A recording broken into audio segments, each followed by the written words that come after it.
A round of applause for her. Please stand up for recognition. Thank you so much. Thank you so much. We're so grateful. And last but not the least for now, we have Uncle Paddy. Is there any representative here from Uncle Paddy? Oh, also Shebekli Center. Again, thank you so much. Thank you so much. We're grateful. Okay, so there's a little icebreaker I like to do in events just to ease off the tension. And I will need some assistance with the microphone if there's someone that can assist with that. Okay, so I'll be coming down to join you. And the first question I have is, what are some myths you've heard about cervical cancer? Like personally, when I was younger, I think it was in junior school with the whole basic science class, we used to hear things about cervical cancer and how it only happens in women in their over 60s, or you have to be a very old person. But now, even with doing a lot more research and open myself up to knowledge, I've learned that that is not the case. So does anybody else have any myths they've heard? Probably false things they've heard. Okay. Okay.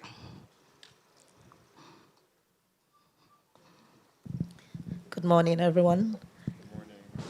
That cervical cancer is a curse from the gods, and once you want to have cervical cancer, you've been cursed, and you should be segregated from every other person. Wow, that's absolutely scary.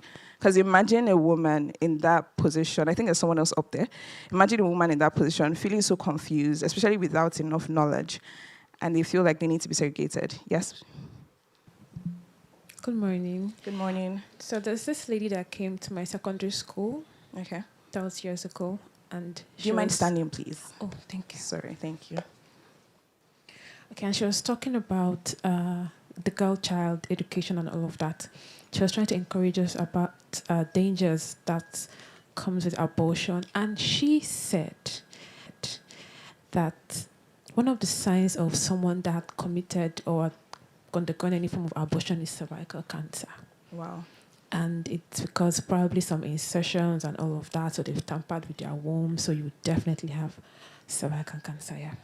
Wow. Thank you so much for sharing that. And we can see from the contributions that that is very dangerous in our society, because that comes from different reasons. But today we're going to learn a whole lot more about cervical cancer, how it starts, where it starts from, and who are the people that it happens to, and how it's not just a segregation to something that happened or a cause from the gods or anything as ridiculous as that.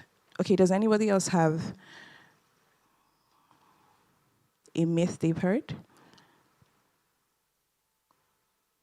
No one? Okay. So the next icebreaker I have, if from what you know about cervical cancer, if you had to have a conversation with a woman and you had probably a minute to inform her about cervical cancer, from what you've heard and before you get to know more today, what would you tell her? Or what words would you tell her? For example, I'll start. I'll tell her that you're a woman and it's okay to be a woman. You shouldn't feel like less because you have cervical cancer. So does anyone else have something to say in that line? Okay, I have two ladies here.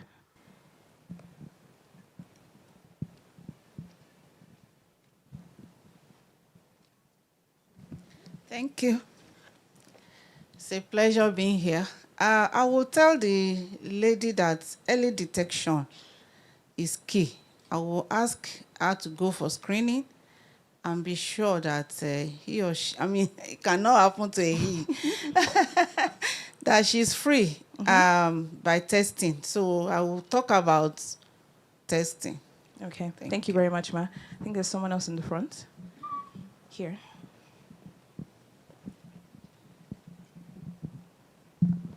Thank you very much. I'll tell her that cervical cancer is not a death sentence. It is treatable and it is preventable for those who may not have it or who may not have that information, just so they know that it's preventable and treatable. Thank you.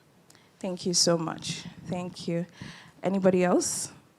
I'm saying this because there might actually still be some people here who are just here to learn but need some form of encouragement because, like they say, you can't tell. Okay, we have a brother, actually. A man. That's interesting. Okay, so I'll probably tell her to I'm first of all going to encourage her that it's not a death penalty and tell her how awesome she can be. Then encourage her to go for screening, possible, and probably impact more knowledge to her about what cervical cancer is and how she can go around it. And doing my best to ensure that she comes out victorious. Okay, that's awesome. Thank you so much. A round of applause for them. Thank you so much. And that is part of the aims we have today, for people to have more interest and have more of an open heart towards the conversation of today. Do we have any other person that would like to share? Okay. Finally, the question I have before we go into the rest of today's program is, what kind of vibe do you think the film is going to give? Personally, I feel like it might be a combination of probably skits, possibly, because sometimes you can use humor to pass a message across. So what do you think the storyline might be about? If you have any idea of the kind of creative Ire is, do you have an idea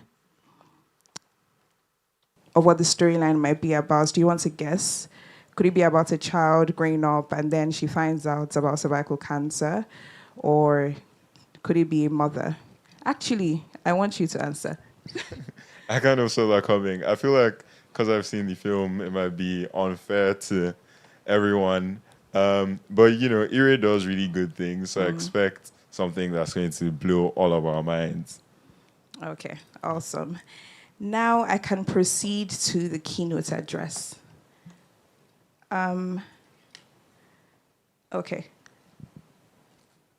So for the keynote address, we'll be having Dr. Omolola Salako. I'll be reading her bio briefly before she comes up. Dr. Omolola Salako is an oncologist, innovator, and advocate for transforming cancer care in Africa through her visionary leadership and groundbreaking initiatives. As the founder of Pearl Oncology Specialist Hospital, Chebekli Cancer Care and Support Center, and Oncopadi Technologies, she has reached over 30,000 individuals with preventive care, provided them with treatments for 5,000 cancer patients, and guided over 100 CEOs and leaders to achieve transformative healthcare outcomes. Driven by a deep personal loss, Dr. Salako's approach to cancer care combines advanced medical treatment with holistic support for patients and families. At Pearl Oncology, her team has delivered compassionate care for over 2,000 patients and families since 2021. As the founding director of the Digital Health Hub at the College of Medicine, University of Lagos, and the Digital Oncology Research Group leader, Dr. Salako has pioneered innovations in digital health, patient-reported outcomes, and breast cancer biomarkers. Her research, funded by institutions like the National Institute of Health and the UK Medical Research Council, advances cancer care across the continent. Dr. Salako also hosts the Cancer of the Street podcast, a platform dedicated to sharing African cancer stories and reshaping public perception of the disease. With a mission to share 1 million compelling stories, she educates listeners about cancer prevention, treatment, and survivorship. As a mentor, speaker, and advisor, Dr. Salako empowers individuals and organizations to thrive purposefully while driving transformative change in healthcare. Please, with a standing ovation, let's welcome Dr. Salako for her keynote speech. A round of applause for her, please. Thank you so much. Thank you. Good morning, distinguished ladies and gentlemen. It's a pleasure to be the keynote speaker for this Awake Summit, a pioneering summit by a visionary lady, Ire. I want to be sure Ire is in the room. Okay. And your mom. Let's fetch mommy. Can someone help? It's a proud day for everyone. Ire, her family, because we're all gathered because a young lady has dedicated her life, her education, her career to a cause that many people stay silent on. And we must acknowledge not just her, but her family. I'll be most grateful if my slides come up. Media team, please can my slides come up? By way of introduction, I'm Dr. Malola Salako. I'm privileged to be one of 100 clinical oncologists in Nigeria. We diagnose and treat cancers. We focus on cancer prevention, but we also treat cancer to cure cancers. We also treat cancers to palliate. We don't want patients suffering. And of course, for some patients, when the time is near or the end is near, we do end-of-life care. But today, we're not gathered to talk about something very, very tragic, like end-of-life care. We're here to talk about something that is very much preventable, like cervical cancer. But because we are not preventing it, it remains a very tragic story. And I would use this time to acknowledge the guests here. Many eminent personalities are seated amongst us here. While my slides are coming up, please, media team, can someone help put up my slides? I have just 15 minutes, and I would love to keep to time. So on the front row, my colleague, Dr. Popola, a fellow clinical and radiation oncologist.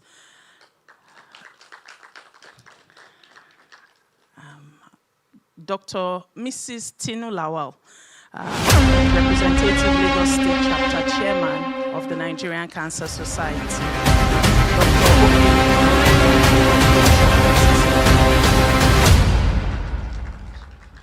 I would love to mention many women of eminent character, eminent personality.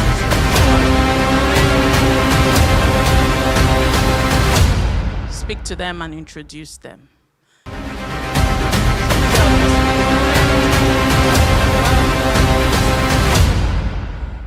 No. Forgive.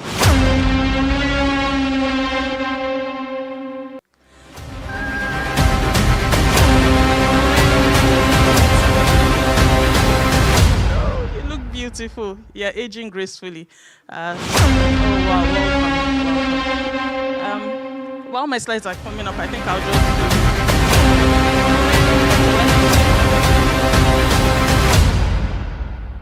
Dr. Wellington is the Chief Cancer Control Desk Officer at the Lagos State Ministry.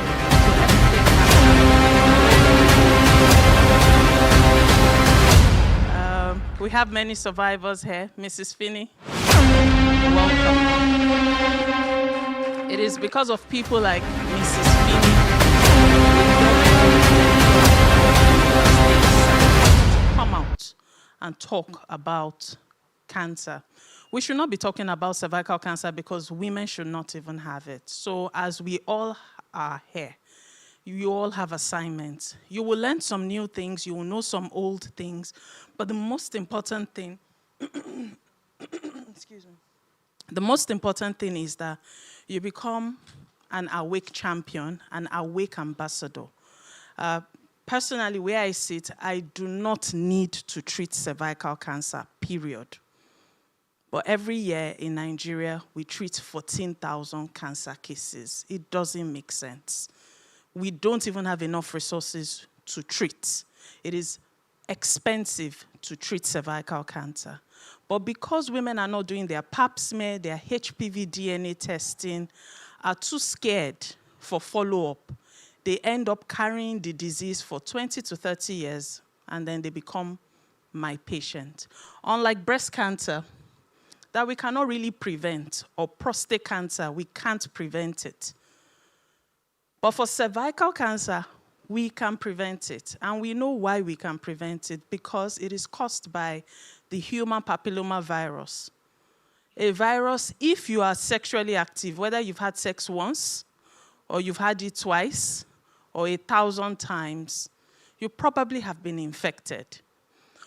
Fortunately for us, nature would delete, our immunity will clear the virus after being infected.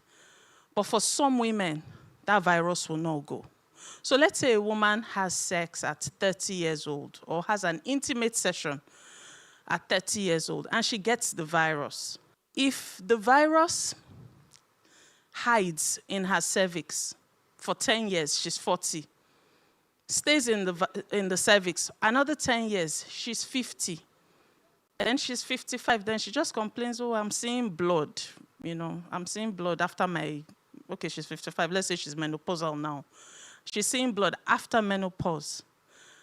Then she presents to us. The first thing we'll do is we'll take a sample from the cervix, send it to the lab, and confirm that it is cancer. That will take less than a month to do. Unfortunately, this woman had been infected chronically, and that's the difference. You have sex today, you get the virus, it's an acute infection, it clears. 1 month, it's cleared. But when the virus persists from 30, 40, 50, in the 20 years of changing, there are tests we can do. Thank you so much. There are tests we can do that will detect those changes. We can intervene, and we can stop it from becoming full-blown cervical cancer. But 14,000 women in Nigeria do not know this. And in this 2026, they will come down with cervical cancer. And that's why each and every one of us, we have a role to play in staying awake. So welcome to the Awake Summit again. I'm the founder of Shebekli Cancer Care, an NGO that is 20 years old this September. And we've spent a lot of time in the cervical cancer awareness space, screening, treating abnormalities, vaccinating, telling stories. And that's why when IRE was introduced to us by Cancer Aware, Tolulope Falowo, and she said, there's a young lady, she's doing her dissertation. She was an undergraduate at the time at Pan Atlantic University. We said, oh, she wants to tell a story, she wants to make a documentary. Tolu was gracious enough, collaborative enough to introduce her, and for the past 2 to 3 years, we've been working with IRE to make today a reality. Next slide. So it's not too clear, but I just wanted us to have an idea of the cervix because, excuse me, it's hidden. It's a woman's private part. And one of the reasons why many women come down with cervical cancer is because it is a private part. It's a women's health issue. It's a reproductive health issue. And women don't like to present to hospitals to open up. There's a stigma. There's just this reluctance to do it. People don't want things inserted into their bodies. Then husbands and families feel no one should access a woman's private part. But many of us have heard the stories of children being born. Nurses and doctors examining a woman and we are saying, oh, the baby's head, you are dilating, the baby's head is coming out. That place that is expanding, that is allowing the baby come out through, is the cervix. And once a woman delivers, it closes up back nicely. And it becomes so tiny. So the cervix is not the vagina. The cervix is at the top of the vagina, right? And that's the part that allows a baby's head to come out. And so when a woman engages in intimate sessions or she has sexual intercourse, it is possible for HPV to be deposited on her skin or in her vagina or on her cervix. So HPV infection is not just about sexual intercourse. It can be transmitted skin to skin, as well as all the sexual routes. Now, HPV is one of the viruses that is known to trigger cancers, not just cervical cancer. Few cases of penile cancer, cancer of the penis in men, is caused by HPV. People who engage in homosexuals, it is common in that category to see anal cancers. People who engage in oral sexual intercourse also have a higher risk of having head and neck cancers. And this is not, I'm blabbing. This is a chronic infection. This is a virus that has the ability to enter a cell it has the capacity and the power to change a normal cell to an abnormal cell, and that abnormal cell becomes cancerous. And for that to happen, it takes 10, 20, 30 years. Next slide. So it's important we talk about data, and this data is about 4 years old. This was in 2022 when Nigeria sort of modeled and mapped the number of cases we see. And I'll just focus on this side, on the right side of the screen. The most common cancer is breast cancer. It accounts for 32,000 cases in Nigeria, followed by prostate cancer in men, 18,000 cases. And the third most common cancer affecting Nigerians, cervical cancer, strictly in women, 13,000 cases. Let's approximate that to 14,000. Now, cervical cancer should not even rank on this list, because amongst the top 5 cancers, cervical cancer is the only one we can eliminate. Almost 100%. We know what to do, but we are not doing it. Next slide. Now, I want to explain how much death occurs. So we've said that breast cancer is the most common cancer, causing 32,000 new cases, of which 16,000 in that same year died. Followed by prostate cancer in men, 18,000 new cases, 11,000 died. And in cervical cancer, 13,000 new cases and 7,000 women died. So it's not just that a preventable cancer is occurring in 14,000 women, in the very organ that births life, in the very organ that brings children to earth. That very organ is a representative of death in 7,000 cases.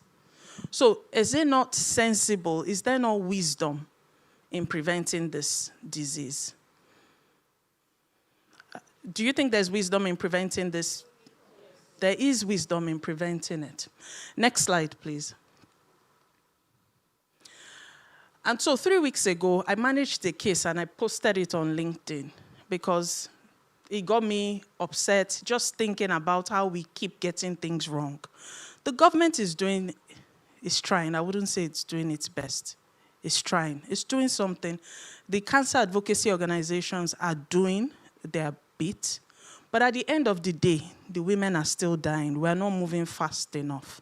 So I run a clinic, Pearl Oncology in Lekki, and someone reached out to me from southwest or southeast, I don't want to disclose the area, but outside of Lagos State, and said, my mom has this condition, I want to bring her into Lagos. We need an ambulance. By the time we dispatched an ambulance from Lagos to that state, they spent over 2 million naira to go pick the patient, bring the patient into Lagos. Then we started the treatment. Interesting case. Because the woman was in front of me. When you are looking at a cervical cancer case, we carefully examine. We don't go in to do a vaginal examination carelessly because it bleeds. And as we sat in front of the patient, all of us prepared that in case this thing bleeds, we're going to nip it in the bud. As she opened up,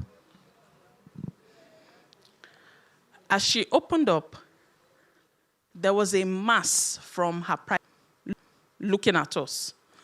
So we couldn't even stick a tiny finger into her private part, into her vagina.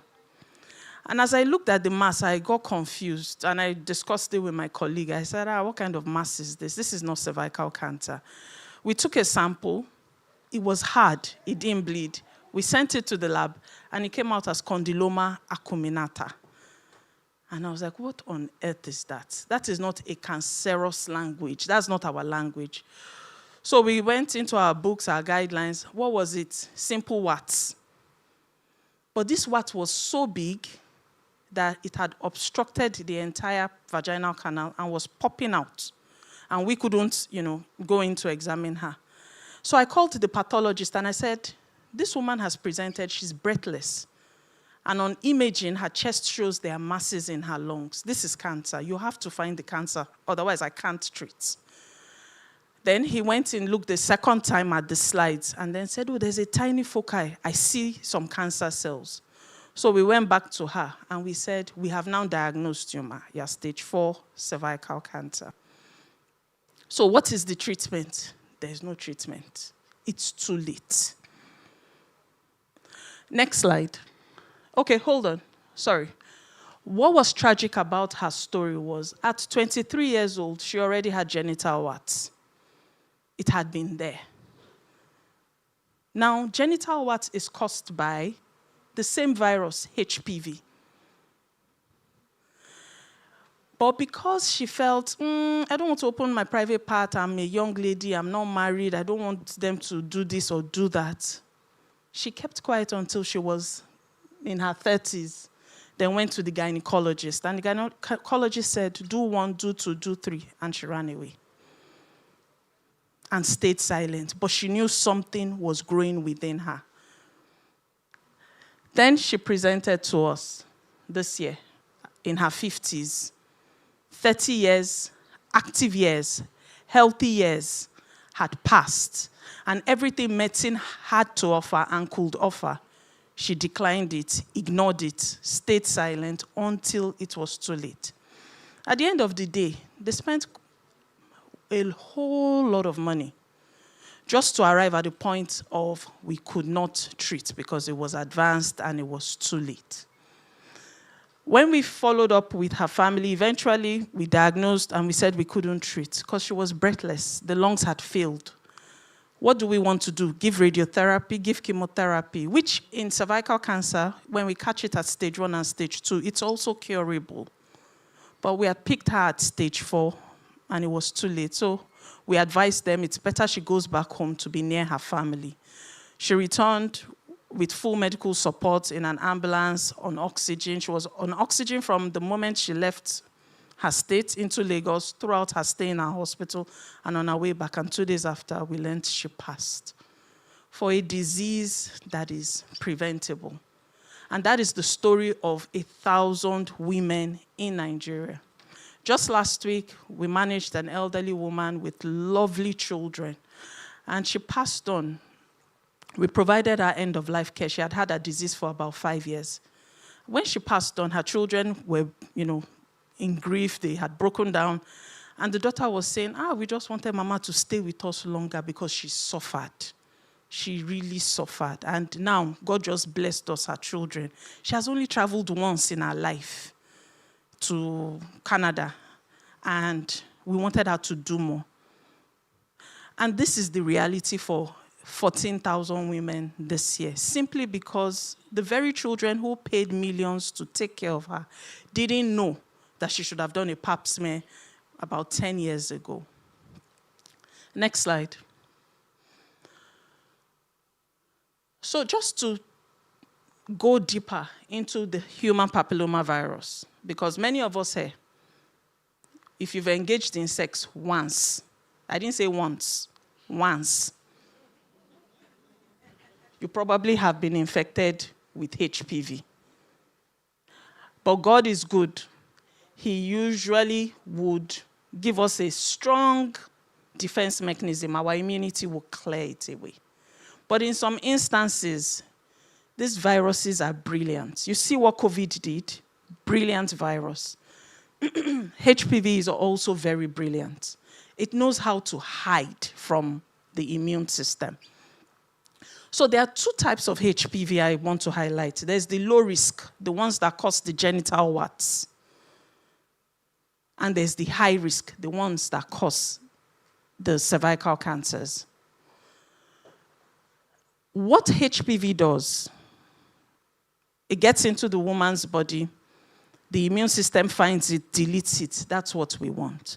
But when the immune system doesn't delete it, what HPV does is it hides for years, then enters a cell or 2, and over 10 to 20 years, it changes it very slowly.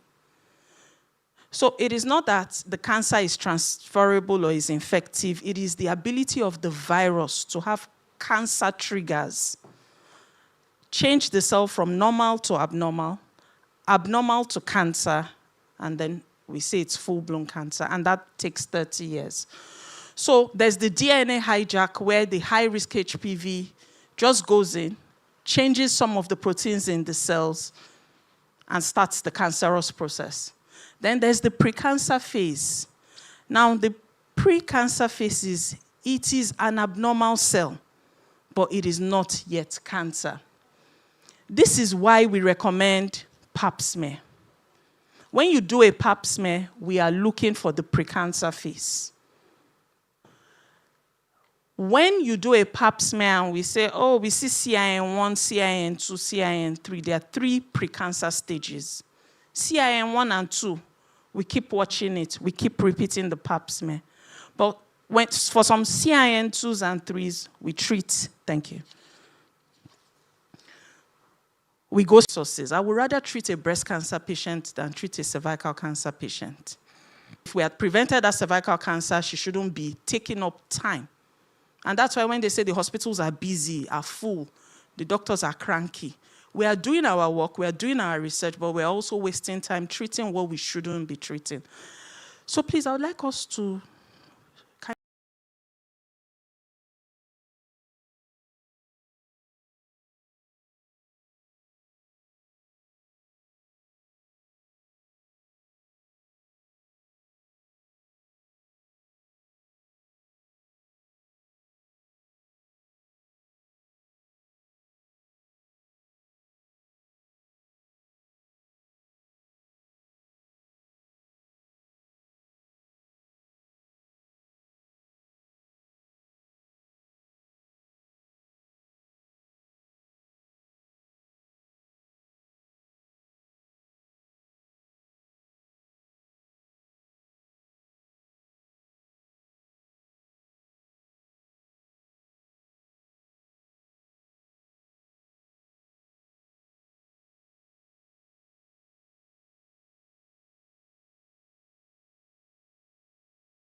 tears. Am I the only one?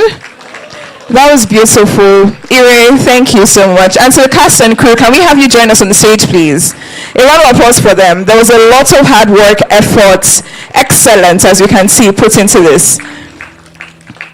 Keep clapping for them till they come up to the stage.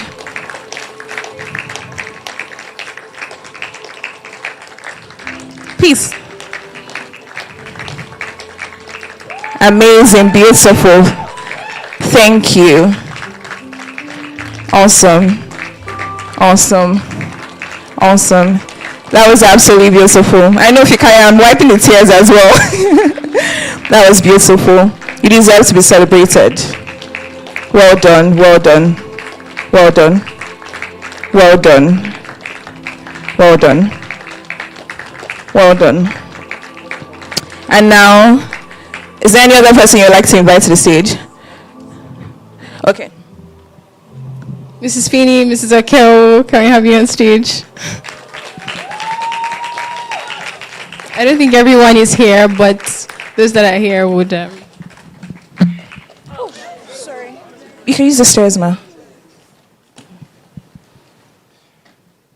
Thank you so much for sharing your story. A round of applause for them again. Thank you, thank you. Now, I'd like you to hold your hands and take a bow. And while they do that, I'll give the counts. And while they do that, we'll make sure to celebrate them. 1, 2, 3. Congratulations, congratulations, congratulations, congratulations. Thank you so much. You can go back to your seats, please. That was absolutely beautiful. Honestly, what do? We stay awake and we stay alert. Stay awake. Stay awake. I think this film further shows why it's important not just to be awake and aware, but to be alert on how you can make that impact and influence in your community. Because every step, every move taken will prevent things like this from happening again. Now we're going to be moving to the fireside chat, and we're going to have... Can you take the mic, please? Thank you. And I'm going to be inviting Ms. Deborah to join us on stage. But before she comes up, I'll be reading her bio briefly. Deborah Oladimeji is a research assistant and community project manager with experience leading community-based health projects focused on cancer prevention, early detection, and patient support. She specializes in translating research into well-coordinated programs that respond to real community needs, particularly in underserved settings. She has managed end-to-end delivery of multi-stakeholder community screening, coordinating partners, healthcare teams, volunteers, and beneficiaries, to ensure projects are impact-driven. Her work spans community education, screening programs, patient navigation, and digital health-enabled interventions. She is deeply committed to building people-centered programs that strengthen health systems and expand access to quality cancer care. With a warm welcome, let's have Ms. Deborah Oladimeji.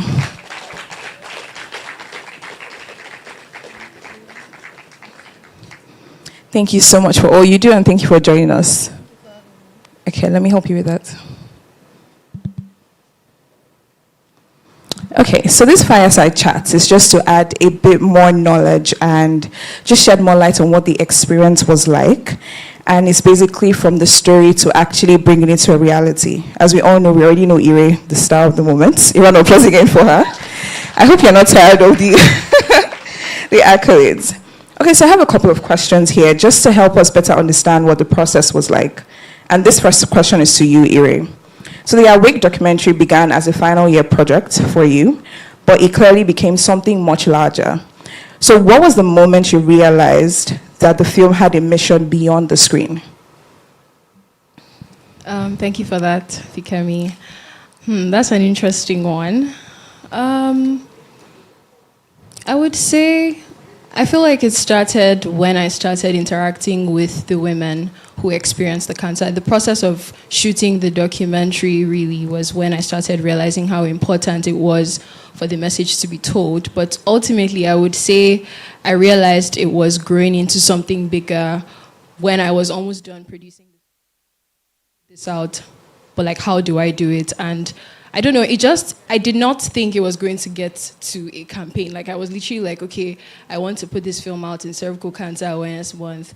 And then it was like, oh, but it would be good that beyond the film, we should educate women. And for some reason, I don't know, I feel like it's a process that was very like, it was growing and growing and growing and things like that. But ultimately, I think something that always kept me going was really understanding that as a filmmaker, I have a duty of service in a sense to offer myself, to a cause that matters. And while cervical cancer wasn't really something I was deeply or directly connected to, I realized that this was a story that needed to be told, and the people who had been losing their lives from these things, they needed to, their deaths needed to not just be for anything. So I think, it was really an incremental process, and I don't know that I can point to one specific moment. That's amazing. And thank you for actually executing that with so much excellence. A round of applause for her, please.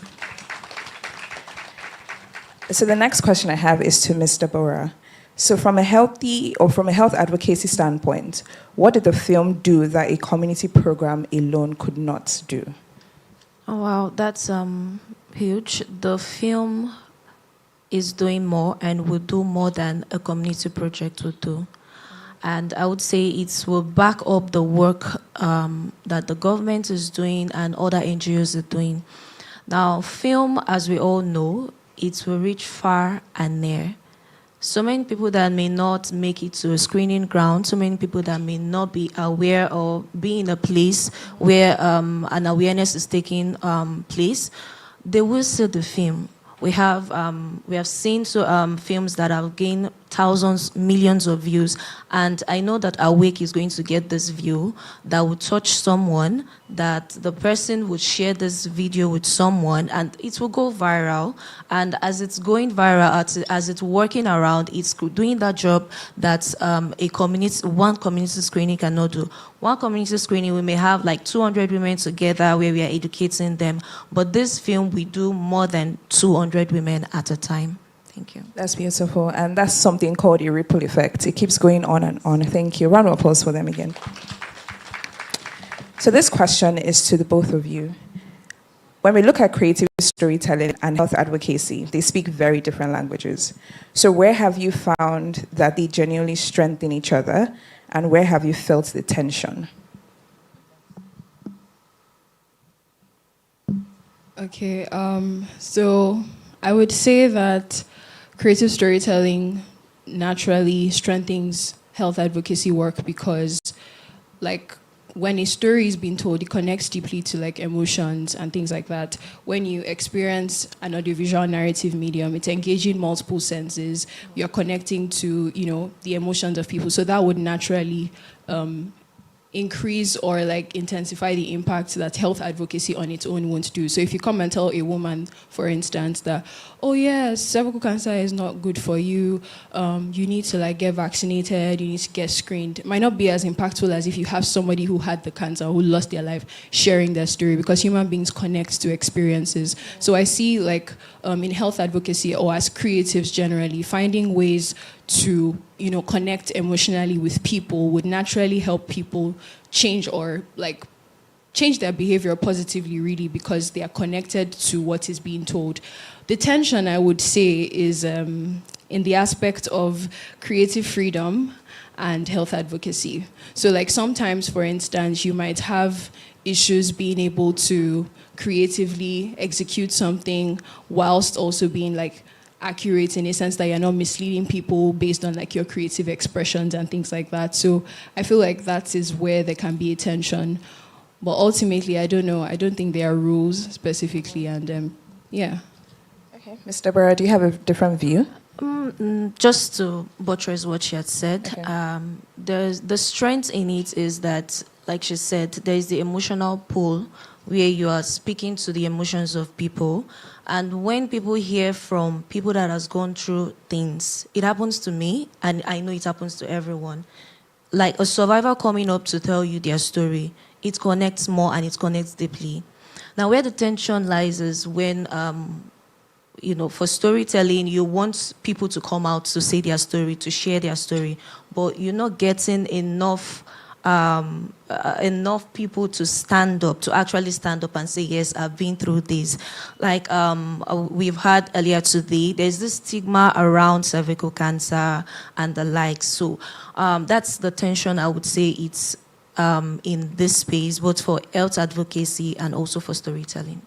Awesome. And I'm glad that you both were able to come to a healthy blend of both. Wonderful. Well done.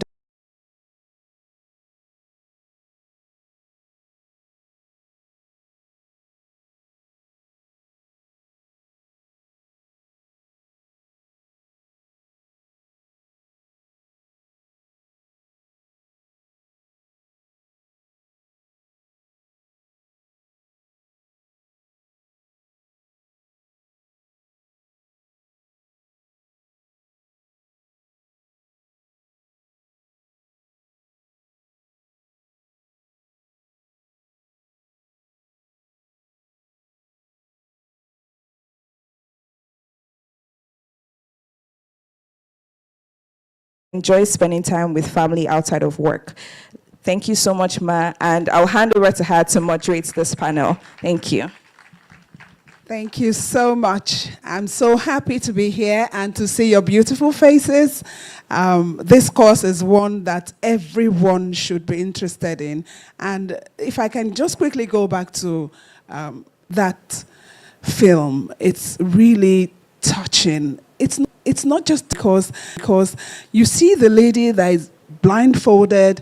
She was reading and feeling cool until happening. She thought walk, but into thoughts until she find help. And that help is what we are all going to be trying to offer to others and to ourselves, just in case, you know, some of us, we've not had cervical cancer screening for years. This is the time for us to think about it. But this morning, as we are here, we know somewhere in Nigeria, a woman is dying from cervical cancer. We are not here to perpetuate that fear, but to energize us to talk about, you know, that action that we all need to take. And I have a panel. You know, they'll be joining me here now, and they're part of the solution to improving screening, vaccination, and treatment access.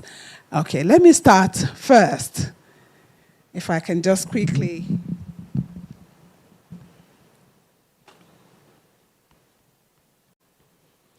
Okay, so let me call on the head of the Cancer Control Desk at the Ministry of Health, Lagos State, Dr. Abosede Wellington.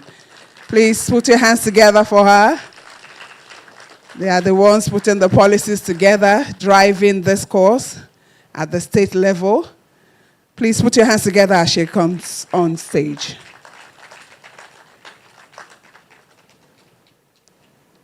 Thank you very much.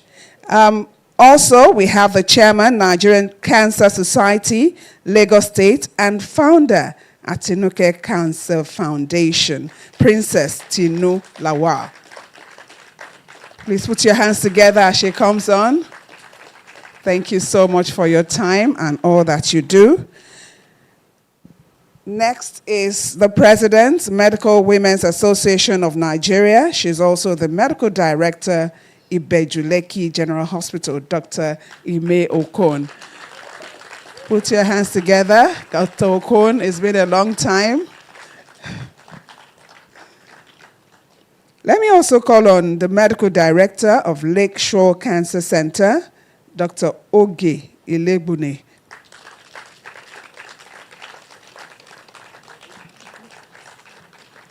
As Dr. Oge is coming on,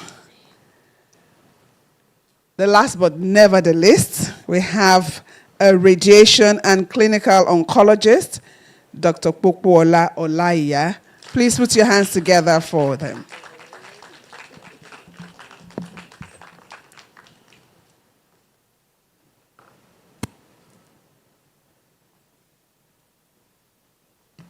Thank you. So quickly, we really do not have enough time, but the time that we have to focus really on ensuring that we talk about how to drive this course and ensure that more and more women don't have to go through cervical cancer, and those that are going through it now, they have all the support and treatment and care that they need. I called Dr. Kokwola last. I'll start with him.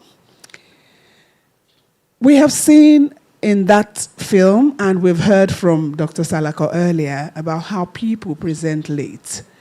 What in your practice, you've been doing this for over 5 years, what in your practice have you noticed or have you heard from the patients that come in late, why they do so, or what kept them from coming?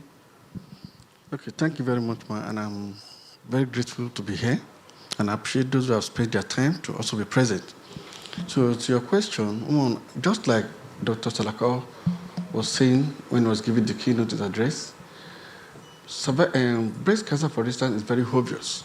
You can examine and do all sorts.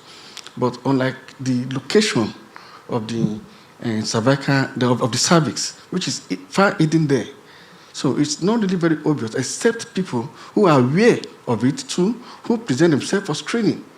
Because if they're not aware, they wouldn't know that there's a problem there. Even when they are having the clinical features, the common one is bleeding. They don't know what's actually wrong, particularly if they are still, just finishing their period or their perimenopausal. So they'll be thinking that maybe it's still like, the period has not really fully stopped. Whereas what they're actually having is a clinical feature of the disease. So the location is a major factor, awareness is a major factor, and also presenting for screening is another factor. Okay, thank you very much. The location, the awareness. So a lot of women need to know more about this. Now, let me go to Dr. Wellington. You are a system person. What would you say is that barrier to early detection? Thank you. Okay, so I would say it's access. Access in different forms. Access in even knowing the fact that you need to get screened. Access in knowing that there's something called cervical cancer and the woman needs to be screened or the girl needs to be vaccinated. Access in location, as in, do I even know where to even access the services when I need it? Access in funds. We're talking about money. How much is it going to cost me? Can I even afford it? I haven't even eaten. We're talking about going for screening and vaccination. Then access, we're talking about our culture, our norms, our beliefs. Those are the kind of barriers that we deal with. Those are the kind of things that keep people away from even accessing the services, even when it is free, and even just by you.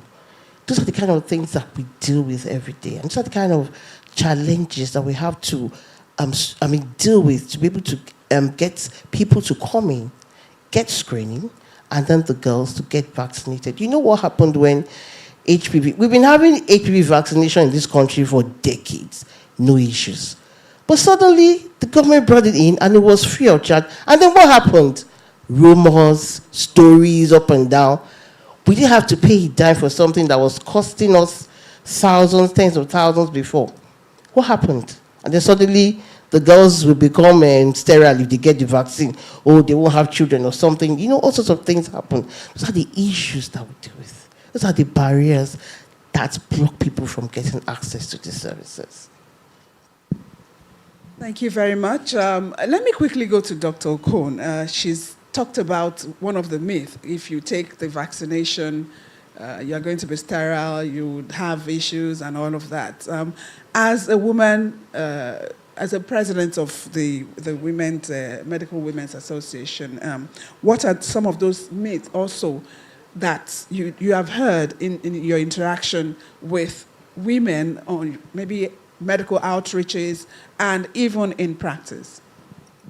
Thank you very much, Yomi. It's been a while. Good morning, ladies, and Dr. Kokwola, our Okonlaon. Thank you very much for having me. Okay, so in practice, we are very visual people. We always are like, if the Christians know, Thomases, doubting Thomases. Until you see, you don't believe. And cancer is one of those diseases we classify as silent killers. If they don't bring in complications, you don't feel them. And like we saw in the documentary, many people don't know. It's not like malaria, you have fever, you're shivering and all that. So the commonest thing is, the myth is, no, it can't be me. Cancer, no. And people have a way of thinking that most diseases are hereditary. You know, my mother didn't have it, so why? Why telling me to go and test for it? No, it's not possible. It can't be, no. Why should I go screening for it? So that is the commonest thing. And of course, don't forget, it is not my portion. No, it's not, it can be. We are very religious people. And we doubt a lot, like I said, like doubting Thomases. That is the commonest thing that we see around. So when you tell people now, go screen, they tell you no. Prevention is a problem. They want cure. It's when that headache is about to really disturb you, prevent you from getting to work, your source of income and all that, draining you and all that. That is when you really feel, this thing will take my life. Well, let me quickly run to the hospital. But for that one that you're not feeling anything, why are they asking me to go check? That is the commonest thing that we see around when we go for programs. And that's why when Dr. Wellington mentioned, even when it is free, screening is free, come out, let's test. Why? Why should I come and test? For what now? I don't have headache, I don't feel anything, I'm okay. Why are you asking me to come and test? So that is what we experience commonly, and this affects our prevention programs a lot. And if I could add, some people will say it's not in our family. Where did you get yours from? Exactly. You know, something like that. Princess Lawal, you are also one who has gone through, you know, cancer, and you have survived, even though it's not cervical cancer. But we've talked about all of this myth and things that prevent people from coming. What would you say are those things that drive such for anyone to think, oh, this is a disease that is not in our family, or this is something that is because you are promiscuous that you got this from? What is the thinking behind that we need to dispel? Thank you very much. Firstly, I would ask you to please permit me to appreciate Sebekli Cancer NGO and Irebels for convening this summit, Awake Summit, and for sustaining the urgency around the prevention of cervical cancer. Thank you for inviting me. I'm going to be speaking from the angle of a survivor, obviously not cervical cancer, but a breast cancer survivor. A lot of, okay, let me use myself as an example. When I was diagnosed of cancer, it was at a time when cancer was a very big stigma in this country. It was at a time when wives were not telling their husbands about their situation. It was at a time when we had no equipment in Nigeria, and the doctors were just doing their best. They were just forging ahead somehow. In fact, it was a time when doctors were not even sure people could survive, because of the rate of mortality that we had at that time. So I would say that a lot of factors, you know, cost people from coming out to talk, aside those that I've already mentioned. Our culture does not allow women to be very free about their bodies. At the time that I was diagnosed, we had educated women that had breast cancer and couldn't come out to present. They would quietly, especially the ones that had the money, the very rich ones, I'm talking about very wealthy women, they would quietly go abroad, do their treatment, quietly come back and keep mute. Because when you say it out to the next person, to an average educated person, then she or he may not talk to you again, because it was believed that it was an attack from the gods. And if you have it, you have been marked, X'd. That is it. You've been X'd, and they don't want to get, you know, they don't want to get, exactly, they don't want to be part of it. Go and sort yourself out. I'd seen situations where men left their wives just because their wives were diagnosed of such. And the men thought, Mbolotiri, so, And I'm talking about educated people at that time now. So one of the reasons why I started to advocate was I have a media background. I never in my life ever thought cancer could come to me. When it came to me, it opened my eyes. And I also tried to run away. I won't lie about it. I tried to run away abroad. But somehow, I guess God has a message for me. He wanted me to handle this. He made every opportunity, every avenues to escape. He blocked it, first of all. And I had no choice, and I ended up in Louth. After about 1.5 years of being diagnosed without treatment, outside of just doing a lumpectomy, I actually kept mute. I was depressed initially. I lived in denial. I did everything and acted as if it was nothing. The lump came back in situ, the same position, the lump that I thought I'd removed like a year before. And even after I saw it, I still kept quiet about it and began to live my life as if, at that point, I'd given up about, even living in denial. I mean, I'd given up about depression. I wanted to just live my life like every other person. Why me?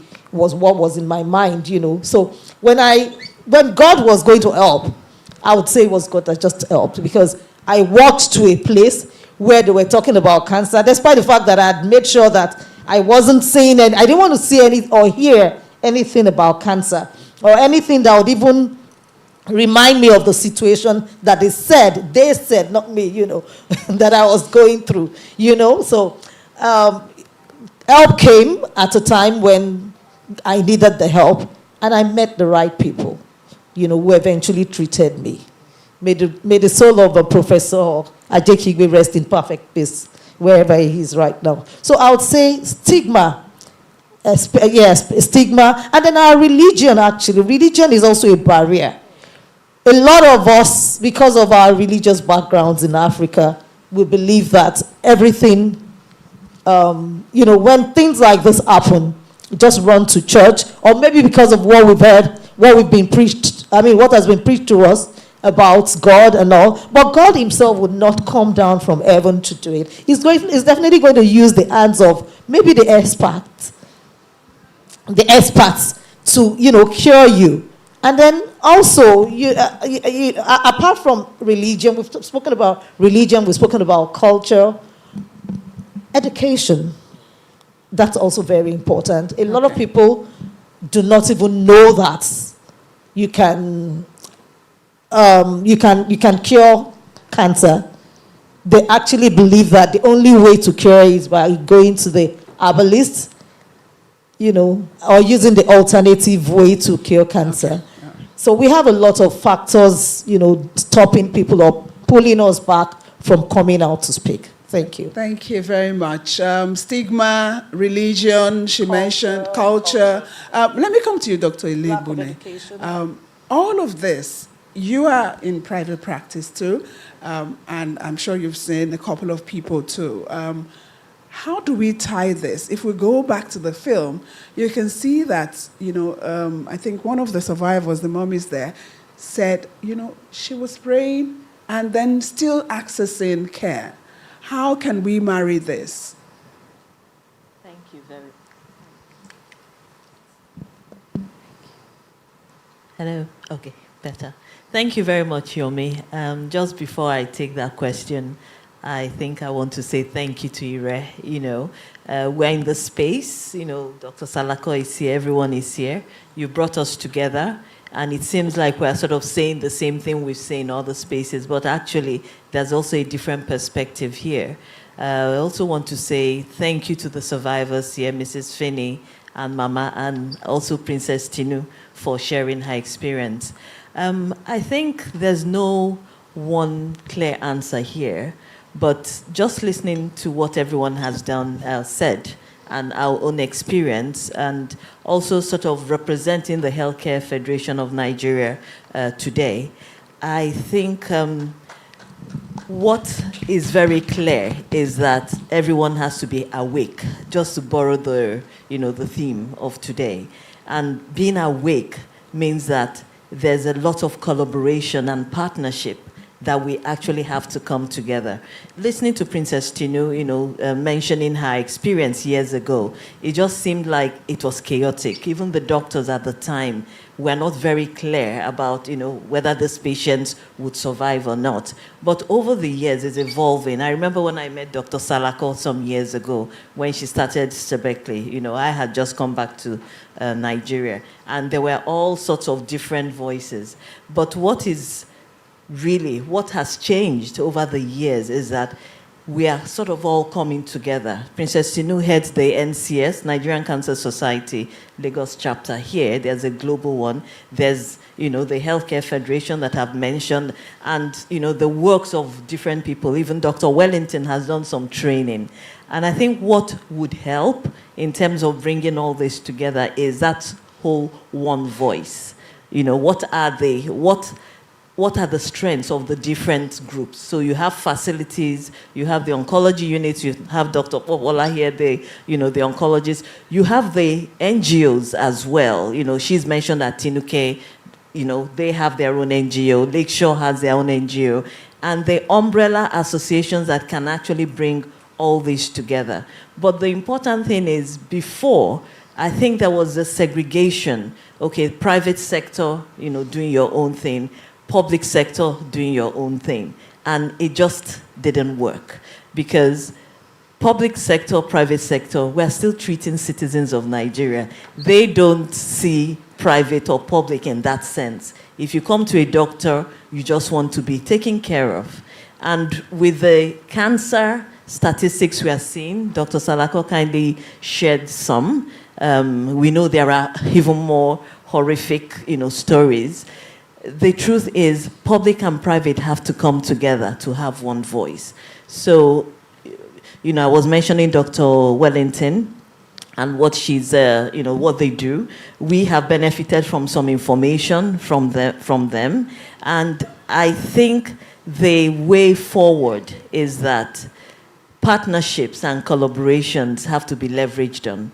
I think what is going on as well, we have NICRAT, we have NCS, we have the different agencies. And the narrative has started, the narrative is changing, but more needs to be done. Okay, I like the way you have gone to what we need to do, which is the next thing that we are going to focus on. I'll start with Dr. Wellington. In 2023, the National human papillomavirus was launched nationwide, even though it's been here. And that's what you alluded to, that, it caused a bit of unrest in some quarters.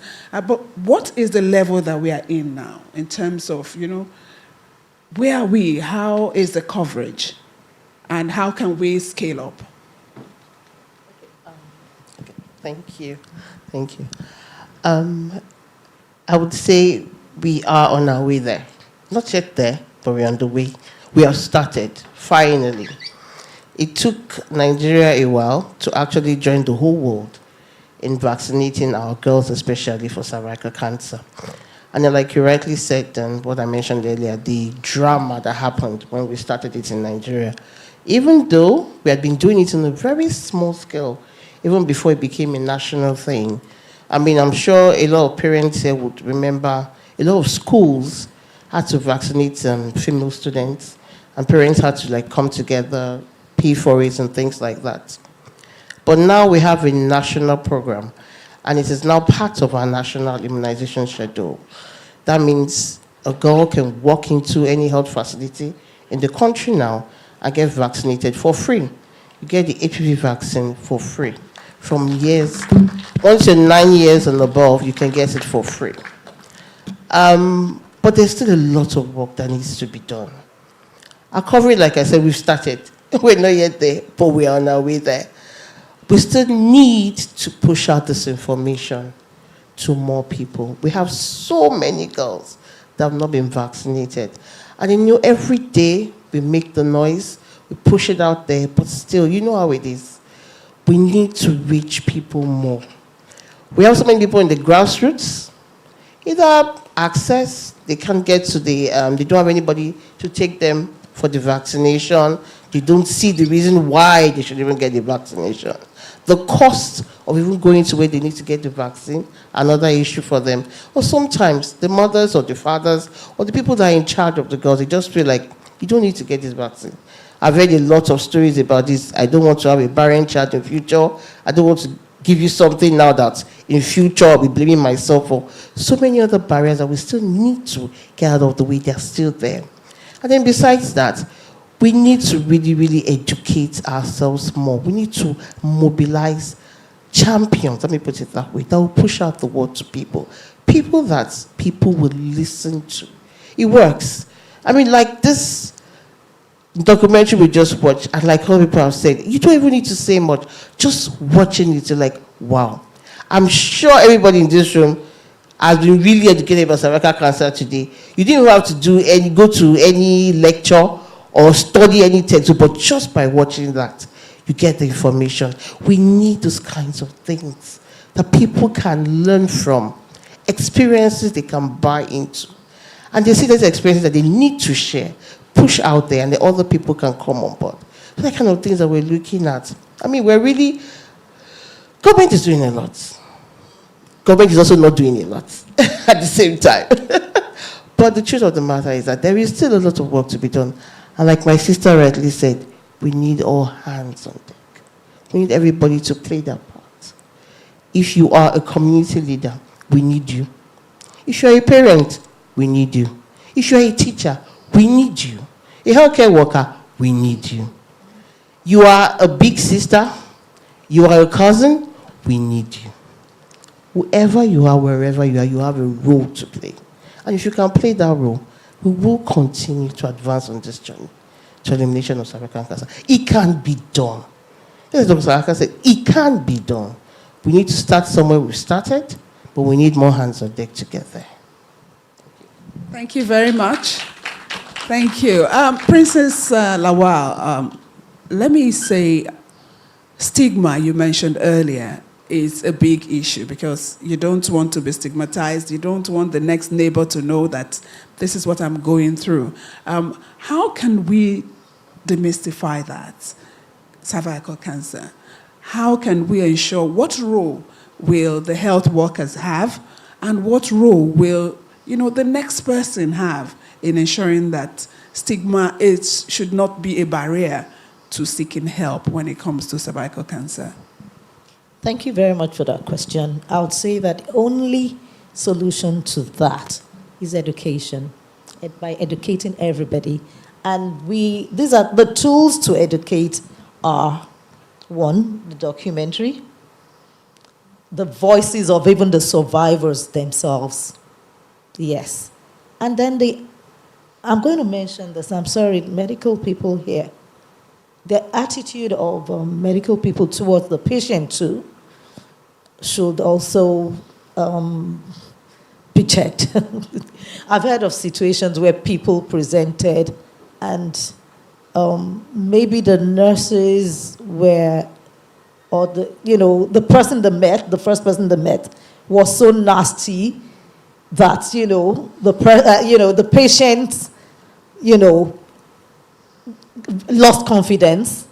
So we need to educate a lot of people. We need to educate even ourselves too. We need to educate them. We need to be more sympathetic with the patients and with all this. I mean, with this, I think, we will solve the problem around that. Yeah. Thank you. Thank you very much. I just want to take it, as the sitting position now. Dr. Okon, tell us, what would you be telling women who are watching now that when it comes to cervical cancer, this is the first, second, or third things that they need to do? Okay, so for the women, talking about cervical cancer, when it comes to the prevention, like we saw in the documentary, you need to know your body and understand your body system very well. So if you're still within the menstruating age, you know the pattern of your menstruation and you understand when it is abnormal. So when you notice that your pattern is not the way it used to be, it's a bit heavier, or changes in color, or some symptoms around that period that you never used to experience before, maybe low back pain or low abdominal pain, or things that you never experienced before, you know that you need to mention that. Also in the documentary, we saw when a woman said she had stopped her menses, so you're not within the menstruation period, and you've not seen period in a very long time, and all of a sudden something drops, then you are not keeping quiet about your body at that time. You need to present, you need to take ownership of your health. And I want to also mention at this point that the way we have found ourselves in the country these days, we need to move away from out-of-the-pocket expenditure a lot. So we need to embrace health insurance because they have packages that can cover the same. Because somebody just mentioned also in the program, as a civil servant, where are you going to get 5 million, 10 million, that kind of amount? Do you know how much is spent to treat cancers? So whenever they say prevention is better and definitely cheaper, a whole lot cheaper than cure, it goes a very long way. And sorry, permit me to also mention or chip into what Dr. Wellington and Princess Tino had mentioned earlier about the coverage of the vaccination. So, and people that we respect when it comes to wanting to promote these preventive strategies. We just finished a campaign on measles rubella vaccination. I'm sure many of us are aware. Do you also know that during that campaign, we were giving girls HPV? Yes, because I remember somebody was asking me, Chebi, they said the vaccination is for 9 months to how many years? 5 years. I said, no, it's not 5. For this particular campaign period that started ending of January and just finished on the 5th or so of February, we extended to 14 years. And that helped us to be able to cover girls that had not taken the HPV. And Lagosians, let us clap for ourselves. We did very well for that campaign because we were able to achieve 95% coverage of what we set out to achieve. So that one helped a lot. And also to mention that we had a lot of things that helped us for that campaign were influencers. We have people in the community that we call gatekeepers, influencers, and also this age of social media, we had social media influencers come out a whole lot. Did you see Kate Henshaw talking about measles and rubella vaccination? She came out and she showed. Then some of us went into the community. A colleague of mine brought her daughter, and she took not only the measles rubella vaccination, she also took the HPV. So if I can bring out my daughter to take, then that goes to tell you that it is safe and it is something that all of us should key into. Thank you very much. Thank you for that submission. Dr. Ilebune, let's talk about scaling up funding, because in all of this, you still need funds to ensure that the vaccines are available. Even awareness, you need funds. You need to, push the message. How can we scale up, what can we shift to ensure that nationally we have what it takes to take care of cervical cancer? Thank you. That's the elephant in the room, isn't it? Funds. Especially now that in the last year, we see what's been happening globally. Some of the sort of dependence on getting international funding to support our initiatives here. It's, clearly we have to start thinking inwards, and a lot of narrative is going on, not just within Nigeria, but within Africa. Africa for Africa, what are we going to do? Especially when we see that the percentage of the funds given to healthcare as a whole isn't really scratching the surface. I mean, we keep saying that Nigeria is 200 million, but I think that's probably an understatement, where we are more than that. In Lagos alone, I can't even imagine the numbers. I think this is a conversation that has to be held at, you mentioned national. It is a conversation that the Healthcare Federation of Nigeria has been sort of, promoting advocacy, access to finance. How do we promote that within the healthcare space? I'm not sure I have the answer here, but I think it's something that we do need to appeal to government, because as much as the private sector, people always think there's money in the private sector, but you also have to think generally, how many of our citizens can access care within the private sector? We've talked about out-of-pocket payment as well. How many people, I think you mentioned civil service. To be honest, even people in the private space cannot afford cancer care. We know what it costs, and as you progress in terms of the staging, you need more funds. If one regimen doesn't work, you go to the second line. It's a long journey, especially for those who don't present early. And so I think it is a conversation that the government would actually need to go back to look at the fund allocation. And of course, we are talking about NHIA. We've been talking about coverage, universal coverage for citizens. It's something that now is more crucial than ever. I think with the evolving landscape, the private sector is very amenable to join conversations with the government to see how we can, as you said, scale up. Access to fund is something that I think Nigeria is not the only country that has that pressure, but if we can start the narrative, start looking at ways to do that jointly, collectively, then the journey starts. Just like Dr. Wellington said, we're not there. There are things that we're still not doing right, but the conversation has started. And, with this campaign, with this documentary, that is also tying into the narrative. Thank you so much. Thank you. We are really running out of time, but Dr. Popola, we have talked about all of the things, the barriers to cervical cancer awareness, screening, vaccination. Just this week, I think on Tuesday, the religious leaders, traditional rulers, they were in Abuja with the president trying to, carry on the health reforms.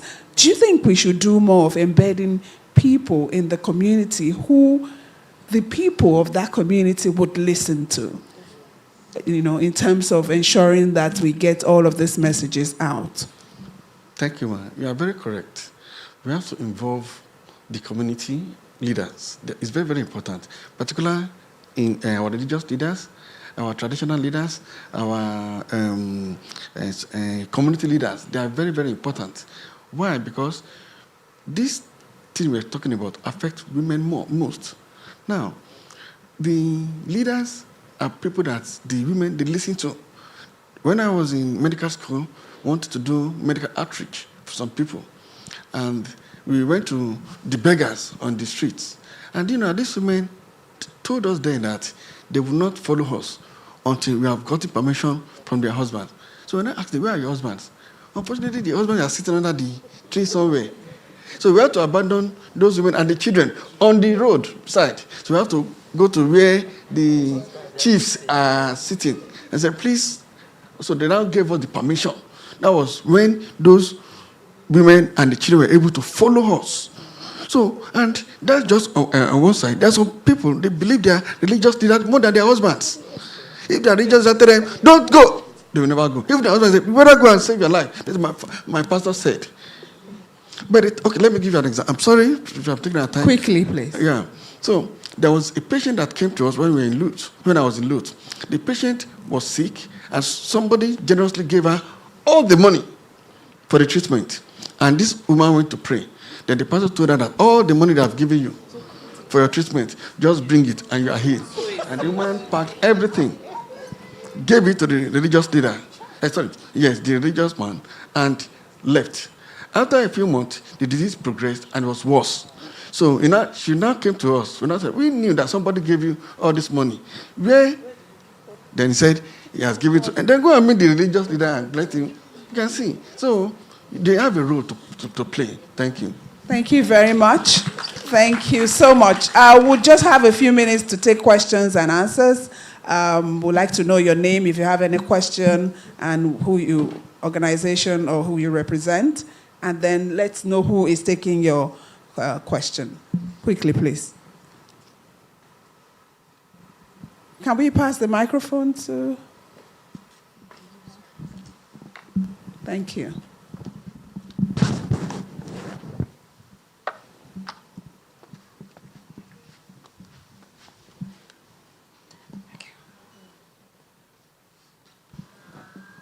Thank you. Good afternoon, everyone. My name is Lillian. I got to know about Awake Summit on Instagram, and I said I was going to come for the program today. Wow, that's nice. So my first question goes to Dr. Salako. Yes. So Dr. Salako, I want to know the difference between liquid-based cytology test and pap smear, which is more comprehensive. So can you answer that? Then the next question will be for Dr. Wellington.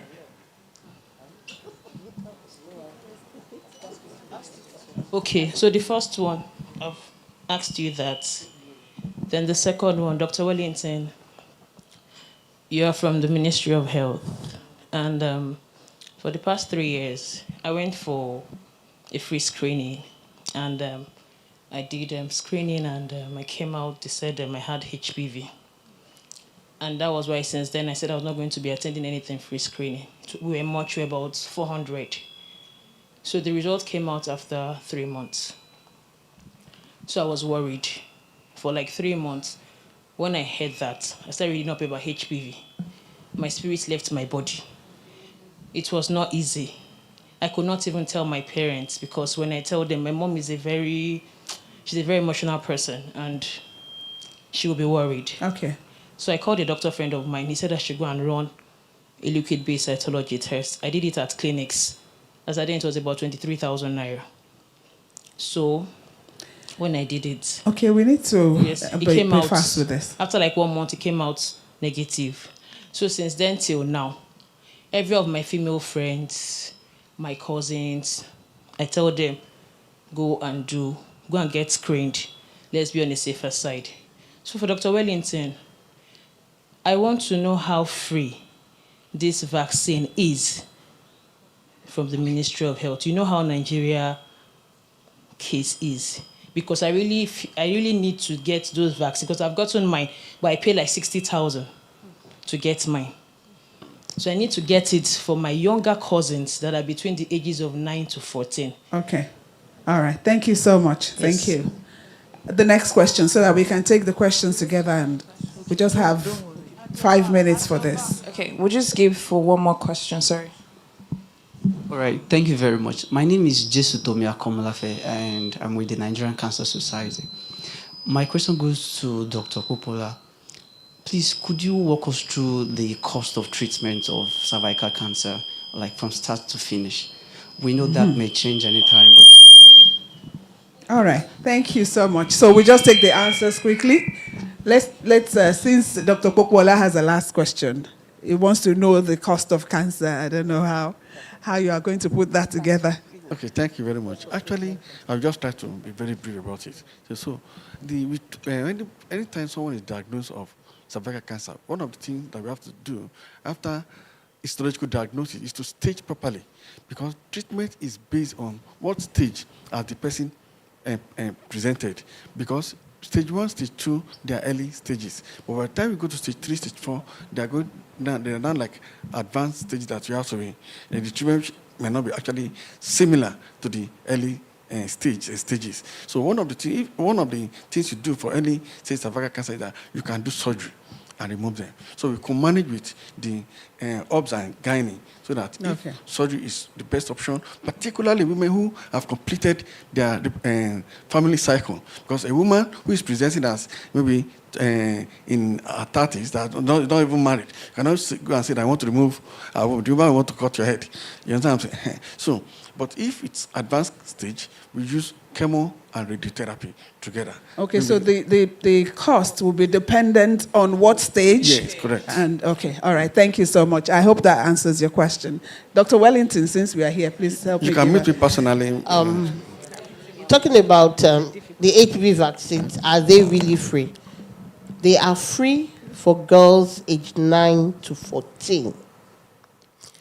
Just the same way, every primary health care facilities, even general hospitals, the same way you take your babies for measles, for DPT, for Penta, for all those other vaccines, the same way. It's part of the schedule. So once a baby is born, from birth, you take your polio, your BCG and all that. When you get to 9 years, now HPV is part of the vaccines that you get. And it is free, the same way. Okay. Also, besides that, in Lagos State, we also do free VIA screening for women in our health facilities. It is free, and you can access that. It is also free. All right. Let's quickly give Dr. Salako the microphone. That's for the answer to the question for her on cytology and pap smear. So liquid-based cytology is one of the screening methods, and but gold standard is still pap smear HPV DNA. I can't respond to which one is better between liquid-based cytology or pap smear, but pap smear is recommended by World Health Organization. Thank you. Thank you, and thank you all. Let me thank my panelists. From Dr. Popoola Olaiya, who is a radiation and clinical oncologist, Dr. Oge Ilegbone, Medical Director, Lakeshore Cancer Center, Dr. Ime Okon, President, Medical Women's Association, and Princess Tinu Lawal, Chairman, Nigeria Cancer Society, Lagos State, and of course the head of the Cancer Control Desk at the Ministry of Health, Lagos, Dr. Abosede Wellington. Don't forget, factors that fuel this late presentation. We talked about culture, we talked about stigma and low awareness. Of course, the way forward, we need to scale up the HPV vaccination, public-private partnership. Health workers should show more empathy. We should take ownership of our health and, of course, improve health insurance. Thank you so much. Thank you for your time. Thank you so much. Thank you and so thank much. you for coming to the Awake Summit 2026. Thank you so much. Before you leave, can you stand for a quick picture together? Can we have a picture of them taken? Thank you. Round of applause for them, please. That was very enlightening. And while that is going on, we're going to move on swiftly to a spoken words performance by Moyo Oluwokure. I hope I pronounced that right. And she's going to be coming up and blessing us with her amazing talent.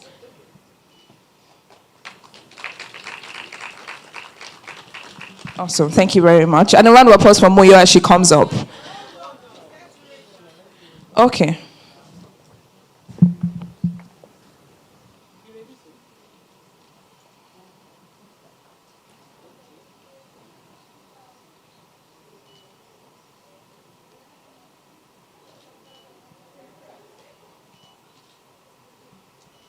Thank you. Thank you so much.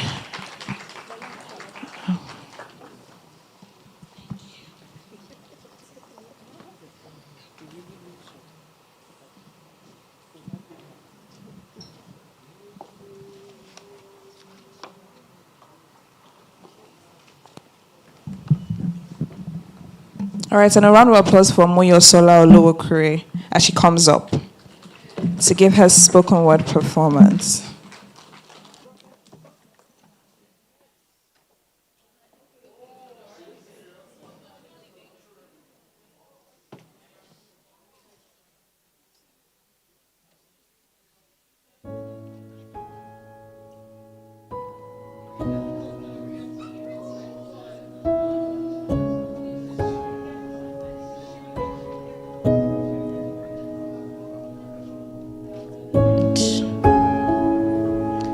And I say this to you not as sleeping gods, but as women who have said and bled enough.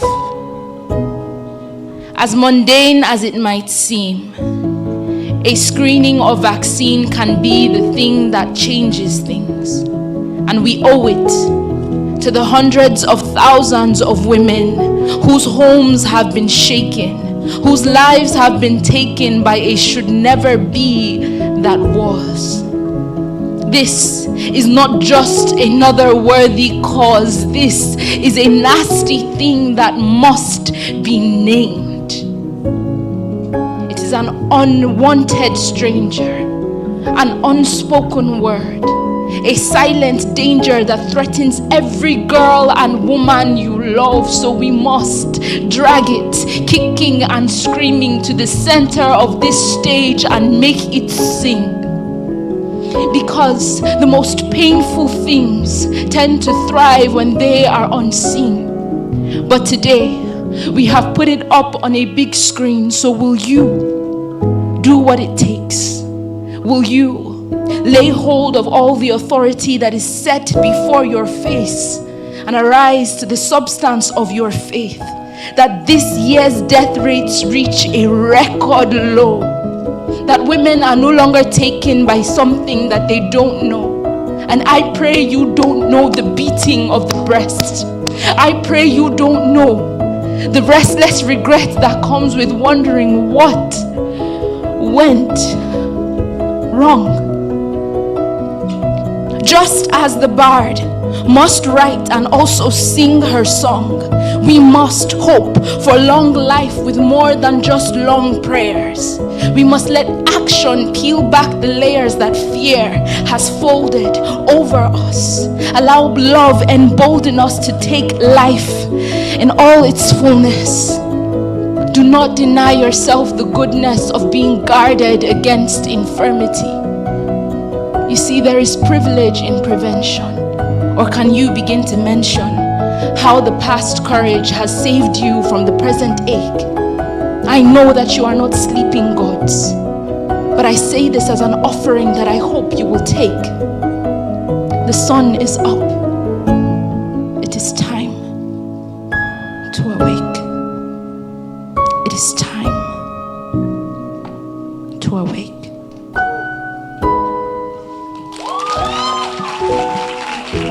Awesome, that was really beautiful. A round of applause again for her. Thank you so much, Moyosor. Thank you so much, that was beautiful. I hope we're conscious that we have to stay awake and stay alert. Stay awake and stay. Thank you so much again, Moyo. Okay, we'll be moving on swiftly to the special address, and to take this is Mr. Bamkoli. So Dr. Bamkoli is the Deputy Vice Chancellor Admin at Pan Atlantic. Prior, he pioneered the Enterprise Development Center of the Pan Atlantic University in January 2003, now one of the top enterprise development centers in Africa. He trained as a mechanical engineer in the UK with an MBA from IESE Business School in Spain and an alumnus of Lagos Business School, where he did the chief executive program. His over 4 decades cognate experience spans both public and private sectors. He obtained his PhD in entrepreneurship and innovation at the International School of Management in Paris, and consults widely in sub-Saharan Africa on entrepreneurship development and practice. He sits on many boards as well. With a warm welcome, let's have Dr. Peter Bamkoli.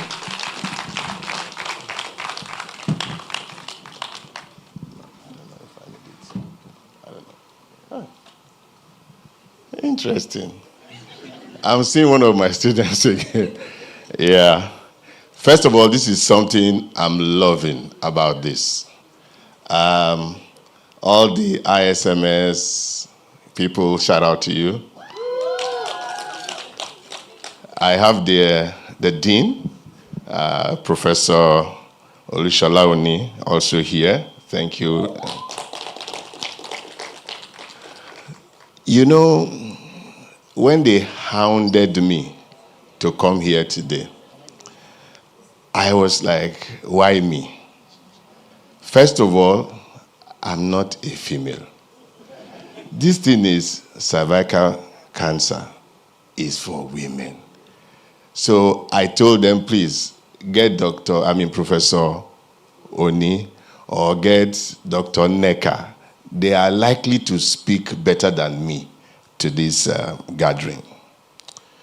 But on reflection, I said to myself, and as I listened to the speakers and especially the panelists, which I thought was very great,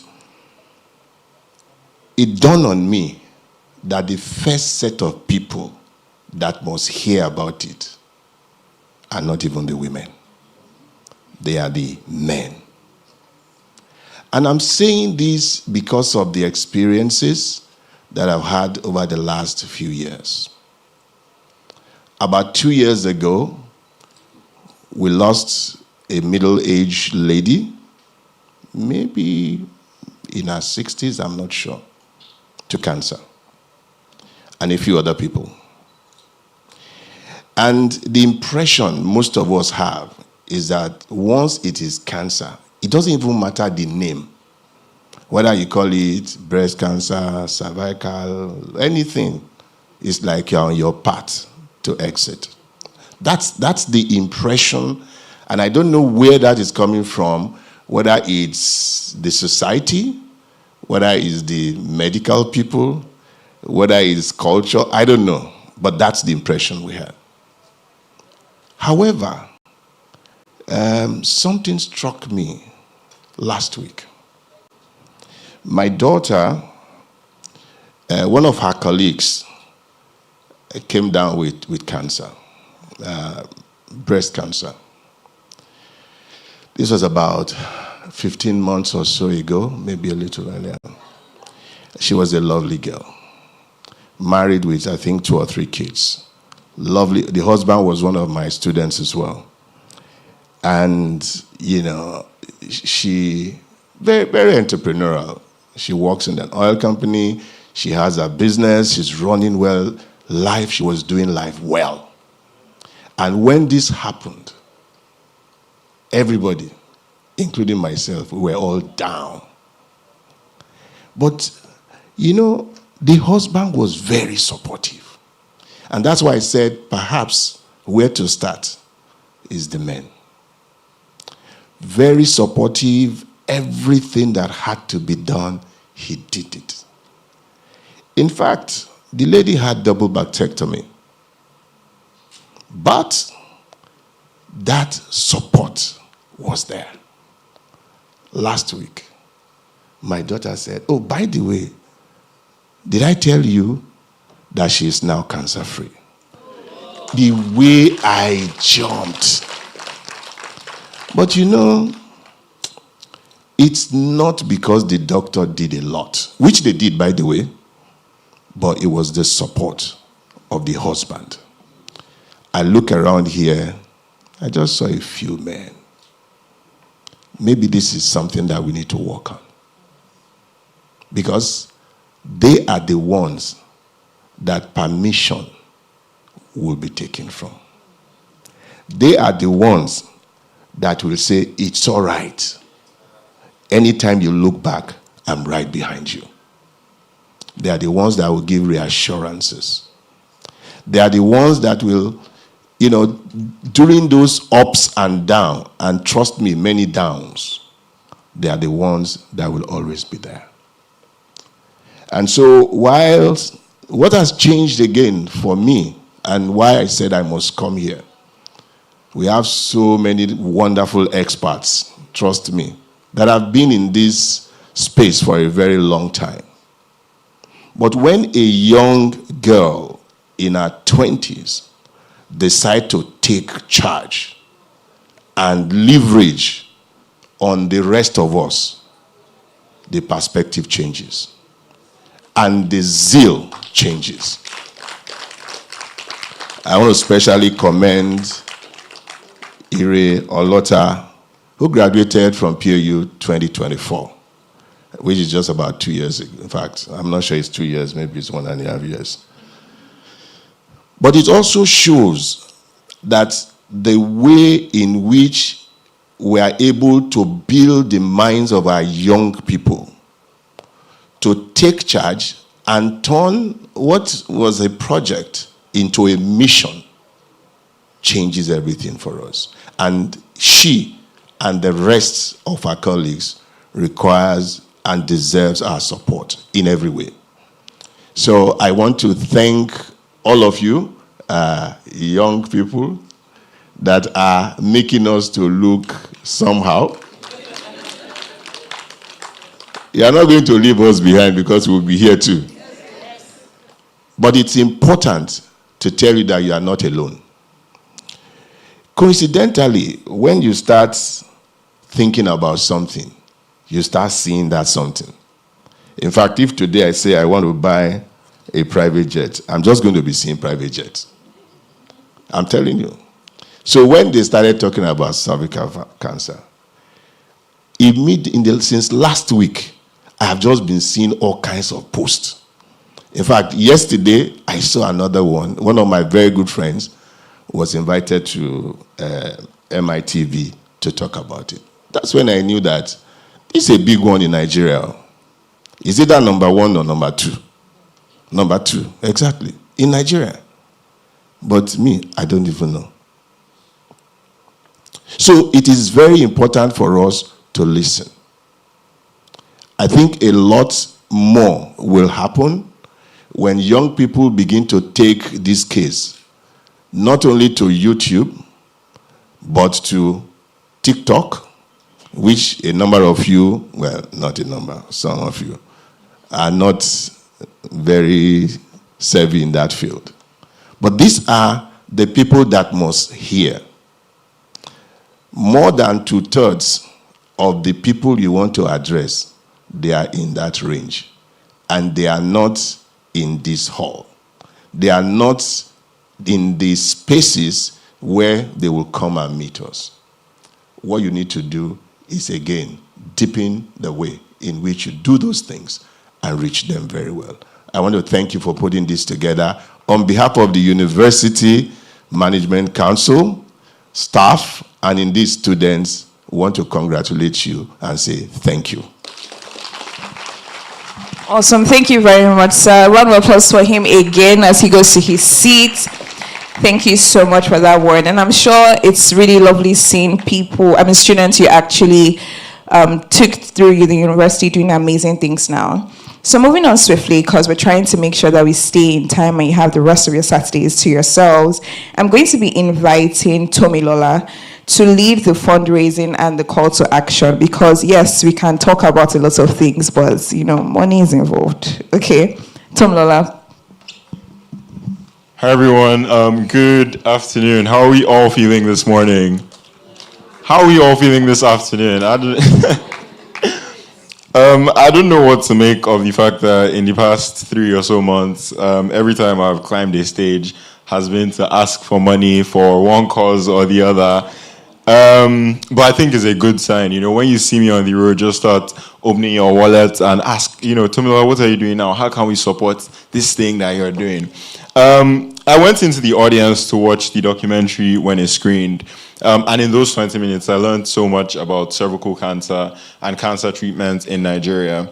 It was really enlightening for me and for a bunch of other people in the audience who I had conversations with. So just before we go on, I want to make sure that we're going to embody the spirit of Awake and, become ambassadors. So can I get 3 takeaways? 3 people to say one thing they're going to take away from this event, one thing they've learned, one way their perspective has changed, one thing they're going to tell their friends to do. Do we have any volunteers? I'm not shy, so I'm more than happy to point at people and, get you the mics. Okay, we have one volunteer.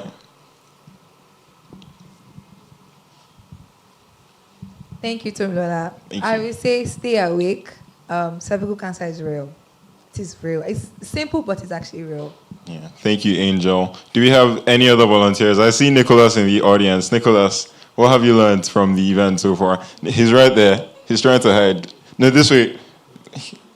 Nicholas, please raise your hand. Let's all see you. Thank you.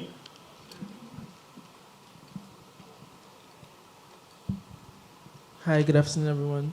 Good afternoon. Like one of the panelists said, we all have a part to play. So, in as much as this disease is affected by women, women also have a part to play in spreading awareness and also being supportive to the people affected by this. Thank you. And if we don't have any other volunteer, can we get the okay, Michelle? Awesome. All right. If I may, I think, can I? Yeah, sure. Okay, great. Thank you. Good afternoon, everyone. First of all, I want to say I'm extremely proud of Ire because I was Ire's teacher in secondary school. Yeah. Yeah, that's not all. I taught Fikemi as well in secondary school. So the feeling is different for me completely. Yeah. Oh, I taught Fikayo in secondary school. Yes, I was a principal as well. I was also the economics teacher. And I'm so proud. I am so proud. I am so proud. Like, I am extremely proud of Ire, of Fikayo, of Fikemi, of everyone, and for everything that they're doing. It's incredibly amazing. Yes. So I needed to let that out. Great. So, yeah, and what I've learned today, I didn't know cervical cancer was the second most deadliest cancer in Nigeria. Like, I had no idea. And Dr. Bankole talking about the men. Yes, we really need to have more men supporting women in this cause. And yes, so I will do more. I will spread the word more, not just because it's Ire doing it, but because it's the right thing to do. So yeah, thank you. Thank you, everyone. So as we all know, Awake was started by Ire Bells, our convener, as her final year project. And it has grown to become this youth-led movement tackling cervical cancer in Nigeria through film, advocacy, and action, all because of Ire's big dreams. In other words, each one of us is sat here today because someday in the distant past, Ire had a big dream. So I want us to hold on to that thought for a second. I want us to hold on to the idea of dreaming big. Can I hear everyone echo that? Awesome.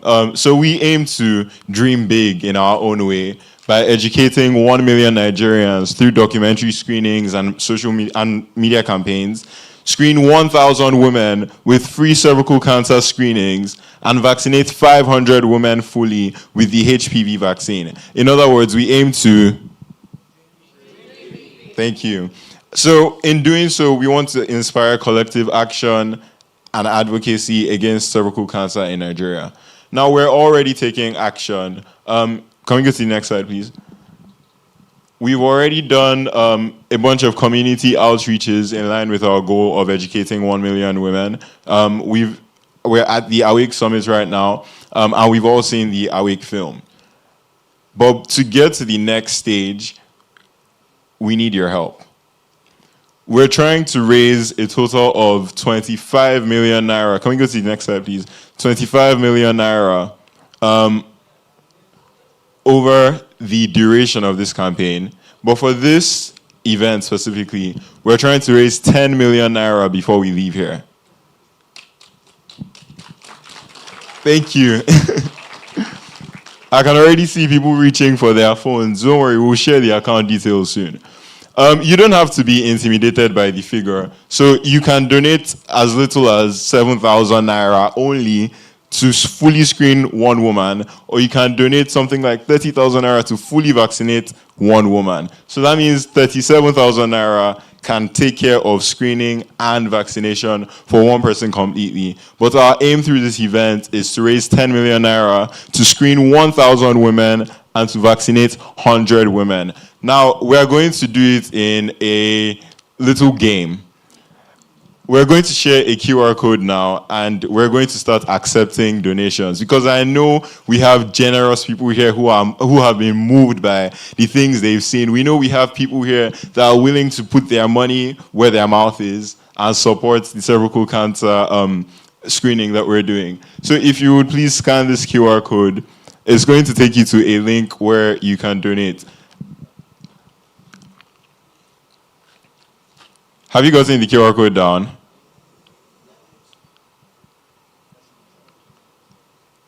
Has everyone gotten the QR code down? Please let me know if you've been able to scan the QR code. If you scan it, say aye. Sorry, come again?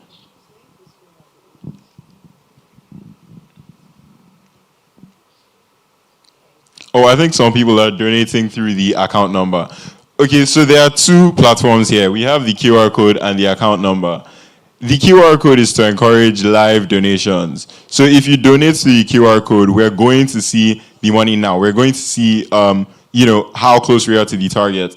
With the account number, we can't provide real-time updates. So we're just going to leave this on for 10 more seconds before we go to the site and start the fundraising activity. Media, please be on standby to take us to the fundraising site.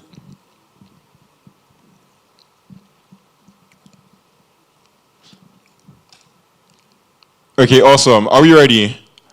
Media, please, let's go to the link. So if you scan this QR code, you will be taken to a page like this, where you would see that our goal is, can we zoom in all the way to the goal? Our goal is to raise 10 million naira today. But before I leave the stage, I've been given 15 minutes, but I'm going to be a bit stubborn. And I'm not leaving the stage until we raise 50,000 naira only. So we're just going to keep refreshing. Donate, send 1,000, send 500, because little drops of water make a mighty ocean. So let's go. Media, please keep refreshing. We're still at 1,000, and I refuse to believe nobody has donated since we started talking.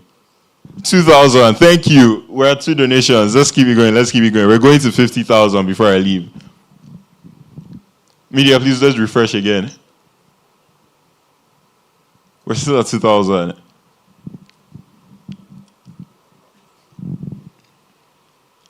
Can we refresh one more time? 52,000, thank you. That's the energy I want to see. Now, let me level with you. I kind of lied. I'm not leaving at 50,000 because I believe if we can do 50,000, we can do 100,000. So can we refresh again? Still at 52, guys. Let's ginger the youth now. Let's lend our support to youth causes. I should lead by example. My money is already there. 72,000. That's what I'm talking about. Let's go. Okay. I don't know. Something is telling me now that by the next time we refresh, we are going to be at 200,000. I'm not a pastor, but something is telling me that somebody in this audience has been led to donate 150,000 naira, and I know you people are not going to make me a liar. So let's see. 150,000 naira. I expect to see 200K by the next time we refresh. I'm giving people time because I can see people reaching for their wallets. I can see people reaching for their checkbooks. Don't worry. Media, can we go again? Let's refresh. Please, somebody should tell me if we reach it. I can't look. Yes! 150K. Let's go. Okay. I don't like begging, and I'm sure you guys don't like being begged. So if we can reach only 500,000 naira, only, that's what you write now, 500,000 naira only, I'll leave. I will carry on with the event. So let's see. Nicholas, I know your name. You're student council president. You have to represent. Okay, represent your student body. Can we refresh again? 313,000 naira. Yes, this is the energy I want to see. And that's only 13 donations. So I have it on good authority that we are more than 100 in this hall now. If everybody donates 1,000 only, sorry, my math is not good. So if somebody can compute that for me, 100 times 1,000 is what? Wow. I guess we'll have to donate it to find out. Now let's go. Media, please refresh again. 341,000. Let's go. Michelle, something is telling me that you're feeling led to donate. I don't know. I just feel that connection. I feel like we're going to refresh it now and see 500. Guys, let's clap for Michelle. Michelle has done it. I believe in her. All right, let's go, Michelle. Woo! Oh, yeah, you too. Media, please, let's refresh. Let's go. 441,000. Michelle, I trust you, Joe. 60,000 naira away from getting rid of me, guys. 60,000 only. Media, let's refresh again. Let's see. Media. Guys, I like seeing change, okay? I like to see progress. I like to see us moving forward, and I'm sure you do too. So let's move this number closer to 500,000. Media, refresh again. It's because of internet. I'm sure people have donated up to 500. Let's go. 541,000. Yes. But there's one more problem. I don't know, like, do you guys feel at peace seeing 541 on this screen? Like, it just seems like an imbalanced number. I feel like we can round it up exactly like it's 1 million. I like that. I hope I'll see your donation. Oh, good. So let's get this to a round number. I'm not going to set a target now. Let's just try to end on a 00000. Okay? So media, please refresh. Let's see what we need to reach the nearest round number. 566. How much is that? That's 44k to reach the nearest round number. So hopefully we get that done in the next 2 minutes or so. Are we ready? Can I refresh? Guys, I need to hear energy. Can I refresh? Sorry, that's not energy now. Can I refresh? Thank you. So what you guys are telling me now is that if I refresh, I'm going to see 600,000 naira or more. Is that right? Good. Media, please, let's refresh. I heard your erase you. Good. 583. We're close. Let's go.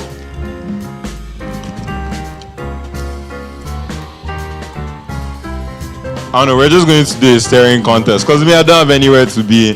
I'm single. I don't have work doing. It's Saturday. I can stay here all day. Let's go. I'm seeing Fathia rubbing her hands. It means she has donated 100k.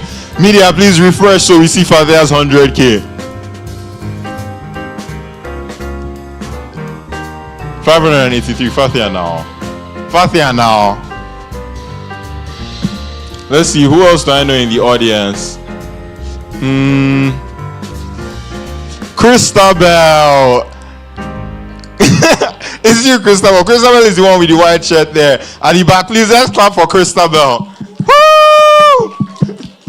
595,000. Only 5,000 now, and I'll leave. 5,000 naira only. Guys, I'm sure we have 5,000 naira now. Eric Keza is outside. If anybody has eaten, they spent on a 5,000 naira already.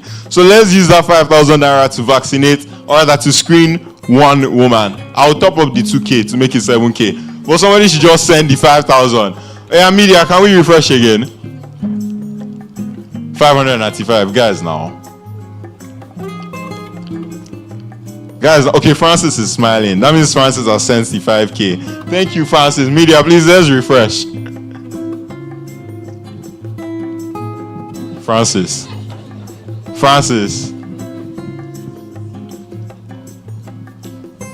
Okay, guys, what do we think? Have we reached 600?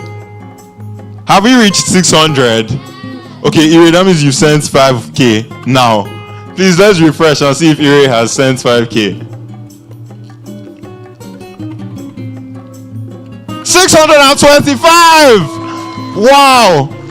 Ire MK, do I still have more time or? Okay, I have 5 more minutes. So we have 5 more minutes to round this number out, to take it from 625 to 650 to 7. I like that, to 700,000. So we're going to do 3 more refreshes. The next refresh, we're going to be at 650k. The next refresh, we're going to be at 700k. And then after that, we're going to be at 750k. And I will manage it. Just 750k, don't worry. Media, are we ready? So let's do the first refresh now. 635k. Thank you. Somebody has donated some more.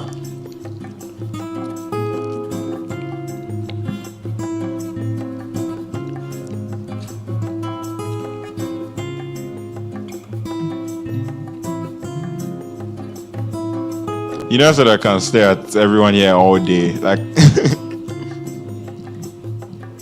okay, media, one more time. Let's refresh. Let's see where we're at now.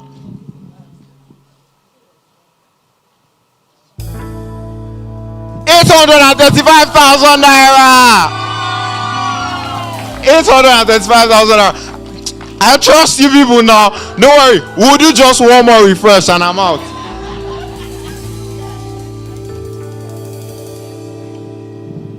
So word is reaching me now that we just got a 200,000 naira donation.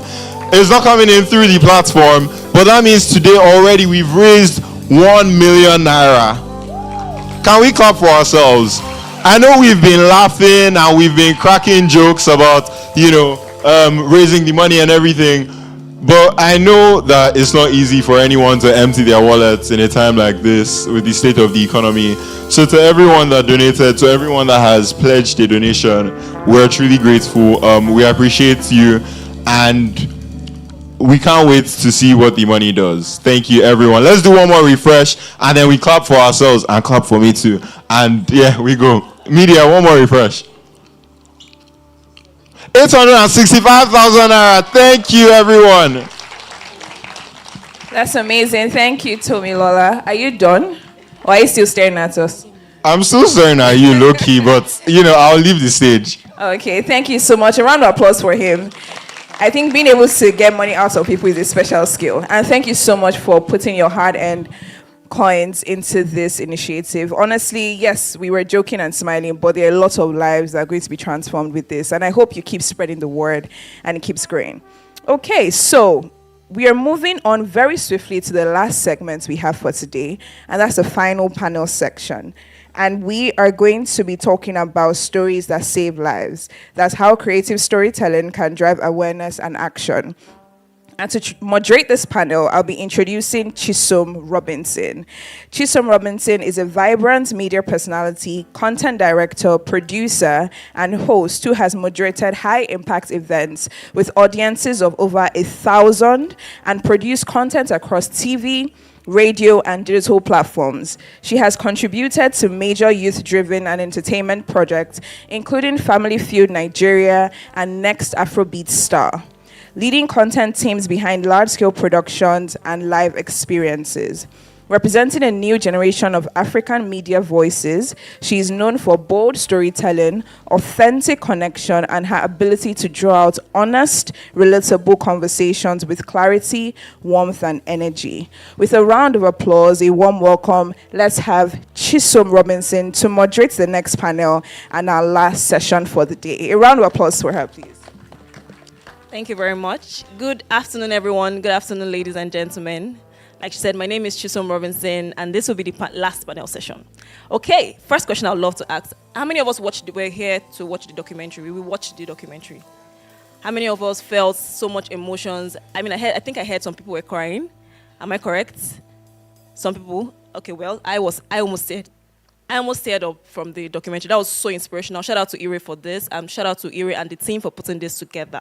So now we watch the documentary. What we'll be discussing here is how do we leave this door now and preach the gospel beyond the awareness that we've gotten today? How do we use digital media to now amplify it and, to use digital media to amplify it and get people to get screened and, curb the social issues we're having in our society? And we have a strong, worthy panelists to do this with us, to have this conversation with, and I'll be reading their bios briefly.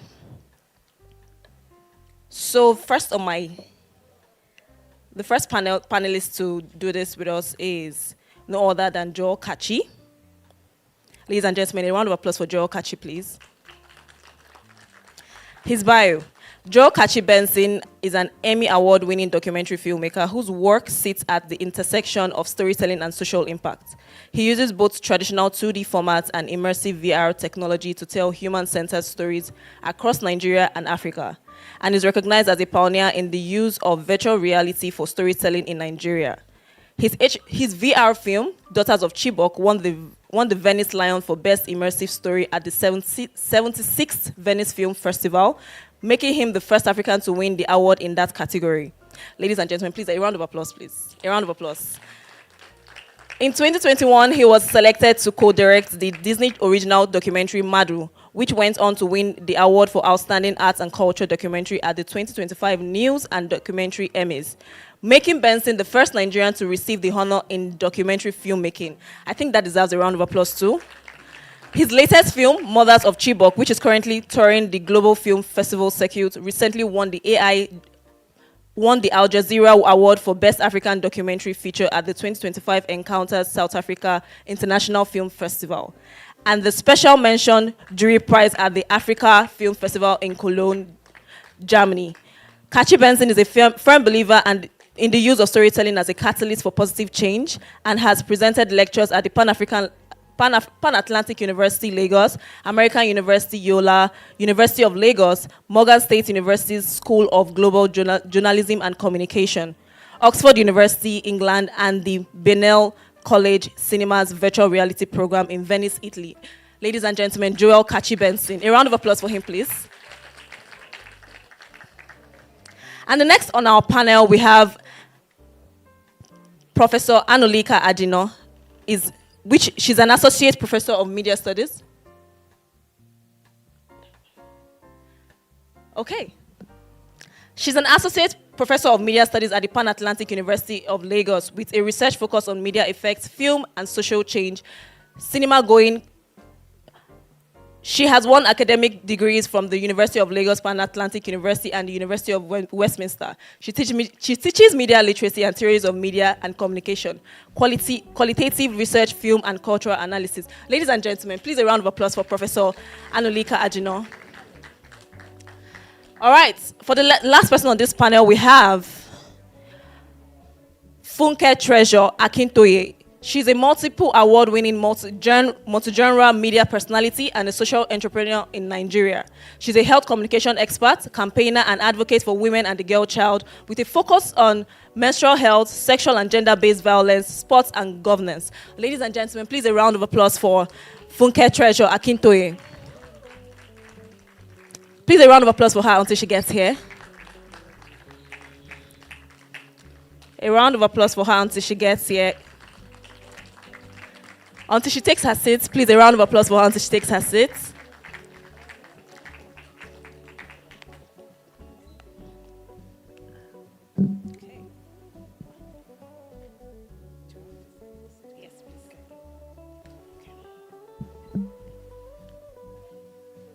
All right, a lot has been said today about cervical cancer, and we all know now that it is preventable, but yet it still claims more life. So now we're going to be discussing how we can use digital media to, like I said, help people and let this message reach the ends of the earth if possible. We have a filmmaker here who award filmmaker who does documentaries that has not just earned global recognition, but has entered real conversations and communities. We have, a media expert, we have a health communicator. These are worthy panelists, and we'll be having the conversation today. Please, I would like to, ask that we all keep an open mind, get our notepads out, and of course, if you have questions, we'll answer at the end of this panel session. All right, so for my first question, I'd love to ask all of you, but let me start with you now, Kachi. Why do you think creative tool is important in driving or passing the message?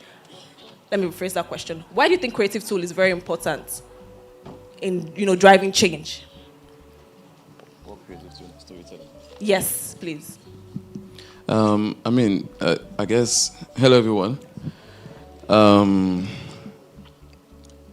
Stories shape how we see the world. They're a mirror for us. When you go back to even the original use of storytelling, it was, film was used as a propaganda tool to shape how people perceive things.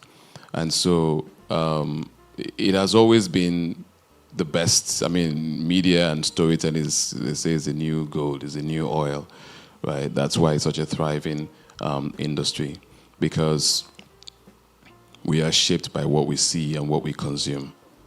And so being intentional about the kind of stories that we tell, right, goes a long way in informing people's actions and the results that we end up seeing. I don't know if that answers your question, but that's the best I can. Yes, you said stories shape how we see the world, which I totally agree with. Now, let's move on to you from a research standpoint. What do you think about that? Thank you very much. Thanks to the organizers of this event, and especially to Ire, who was a former student. And to everyone who's here today, this is indeed a laudable initiative, and I'm very pleased to be here. To answer your question directly, why or how can stories shape the world or engage in transmitting change messages? I think that stories resonate very deeply with us humans. During the first panel, I listened attentively to what all the expert panelists said. But the story that stuck with me, the one that I am taking home, the one that I will remember for many days and months to come, is the one told by Princess Tinu. Why? Because it humanized the message for me. There was a character that I can see, that I can touch, and I can go back to ask questions, and she lived this experience. And so just by recording her speech and with her permission, putting it on social media, I'm already doing something about spreading the message on cervical cancer, on how people should be screened on time so that they can detect this and help themselves. So stories resonate with humans in incredible ways because it's able to pull out the emotions that we have. It touches us at several points. And stories also have within them a call to action. Having listened to her and heard her own vulnerabilities, I know because I could resonate with that also. At different times in our lives, we've all tried to run away from going to the hospital or being in denial for the sicknesses that we have. And because I know that there's someone there who that has happened to also, when I put it together in any kind of creative format and put it out there, I know that I'm speaking to people. Over and above the statistics that we may want to share. And I'll end this particular question with this. I'm a teacher. It's what I do every day of my life. And sometimes I have to teach by 3 p.m., 4 p.m. Everyone's tired at that time. They've had lunch. They're tired, you know. And then I say to them, I want to tell you a story. I see all the heads go up. If I video that moment, you know, it is a very, very powerful evidence for me that stories connect because my students are playing with their phones and doing all sorts of things. But the moment I say, there's a story that I would like to tell you, they all put it down and they want to hear it because it's memorable. Thank you. Emphasis on the word memorable. Interesting. We'd like to hear from you now, Ma.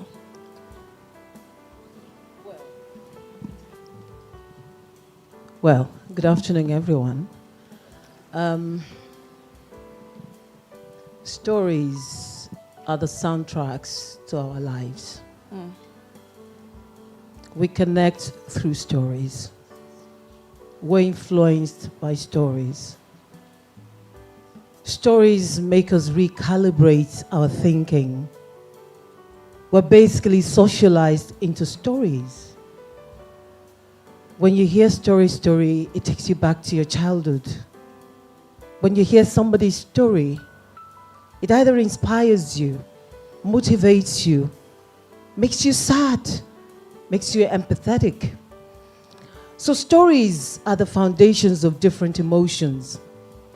Whether you're watching a movie, or you're watching a podcast like the one I produce, or you're reading articles with people's experiences embedded in it.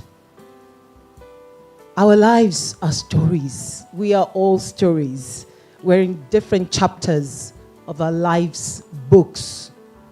We are stories in progress. Thank you.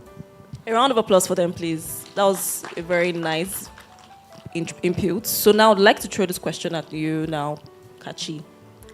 Was there a moment in your career where you realized a film you made actually changed something in the real world? Yeah, there have been several occasions like that. And I think it always comes back to what I say, what is your original impetus as a filmmaker? And I don't know, is this your first film? Oh, okay. I mean, I think is absolutely remarkable what Ire is doing with this project. And there is an intentionality to it from, I guess, even pre-production. Like, this is what I want to achieve with this. When I made Daughters of Chibok in 2018, 2019, For me, it really was just like I wanted to, present the story of these women, like what you said, humanize them beyond the headlines. But obviously, while making the film, I also saw that there was a big need in the community. And so at that point, my sort of like, I guess my goal with making the film sort of shifted. That, okay, when we make this film and put it out, what is my ask to the world? What is the call to action? And I remember that when we finished making it, the first thing that happened when someone saw it and said, what can I do? I said, well, there's no power in Chibok. They haven't had power in Chibok since 2014 when they were attacked. So, and she said, you know what, for all the women in that community who were impacted by this, we're going to give them solar home systems so that their kids can extend their reading hours. That had never been done before in that community, and it was really like a turning point. And, we did that. We supported them on their farms. Everything was donations, like people just wanted to give. And that's how you know that you've done something that is impactful, because for me, it's really about moving people. Your film should be able to move people from empathy to action. And that's what just happened here today. 10 minutes, dude raised about $1 million. Okay? Because now you're moving people from empathy to action. Empathy doesn't really do much. It's emotion, and then you move on, and there's something else. But if you're able to create something that can trigger a response from your audience, from the people, from the world, then I think you've done something remarkable. Please, a round of applause for him, please. What we hear is beyond the emotions, beyond the awareness, we need to be inspired to act. All right, another round of applause for him, please. So now my next question goes to Funke Treasure. So I'd like to ask. No, sorry, Dr. Anolika. Which theories or frameworks best explain how storytelling influences behavior? That's me. My apologies. Thank you. That's a very interesting question. Does this audience want to hear about theories and frameworks? Yes, you want to. Okay, good. So there is a framework that's called impact producing, right? Impact producing was developed over 2 decades ago by some South African scholars. And they came up with this specifically to promote the documentary for change narrative. And so what they said is, if you want to make a documentary that's designed to elicit some kind of behavioral change from people, you need to work with them at the onset. You don't wait till you finished your documentary and then you go out there to say who can see it, what can it do, which policy makers are there and all of that. No, you engage with them at the ideation stage. As soon as that idea gets into your head and you're writing your script, that is when you look out for all of your target audiences and tell them about your story, because you want their input in that story, because it will ensure or guarantee their buy-in, so that when that documentary actually comes on screen, they believe what it is you're telling them to do, and they would be happy to do it, or to point you in directions or to people who can actually do those things. And so documentary is not just about making it, because there is another theory that actually documentaries for change have lots of theories, right? And many people think that just by making it, just because stories resonate with us as humans, just because stories can elicit emotions, it's enough to bring about change. That has been widely debated, and they're saying that it's not enough. You have to take it to your audiences. You have to make your stories in different forms and formats, right? You have to make your stories, even today with the skit economy, as skits, because attention span is dwindling, and lots of people may not be able to sit and watch your 40 or 45-minute thing, but if you give them bites of stories, they can pick that up and run with them. Imagine the women in the market. They too need to be aware of cervical cancer, don't they? So how are you going to shape your story in a way that will get them to be aware, get them to go for screening, get them to do what it takes, get them to move away from that kind of paranoia that makes them deny the medical conditions that they have and actually do something for themselves. Okay? So we should be talking today about impact producing and how to get our stories to the different kinds of audiences that should actually take the desired action. Interesting. A round of applause for her. And if I may jump in there. All right. We've probably heard of humans as Homo sapiens, right? Am I right? Yes. But there's another one that comes from a theory by a man called Walter Fisher. Walter Fisher talks about narrative paradigm. It's a concept. And in it, it talks about humans as homo narrans. In other words, we're storytelling beings. It means that when you, and then the concept is about that when you tell a story, there should be narrative fidelity. And there should be resonance. And your story should go beyond logic. And your story should also be inclusive. So at the end of the day, we're not just telling stories, we're telling stories that people can relate with. We're telling stories that mirror people's lives and that they really see their lives being mirrored back to them. And that's important in what we do as storytellers. Interesting. Please, a round of applause for her. Still on you now. What role do you think creative media currently play in health awareness in Nigeria? Oh, wow. That's like a thesis question. What role creatives play in health awareness? Yes, ma'am. Well, creatives can do a lot. We've said creative, so they're creating. And here we're talking about stories.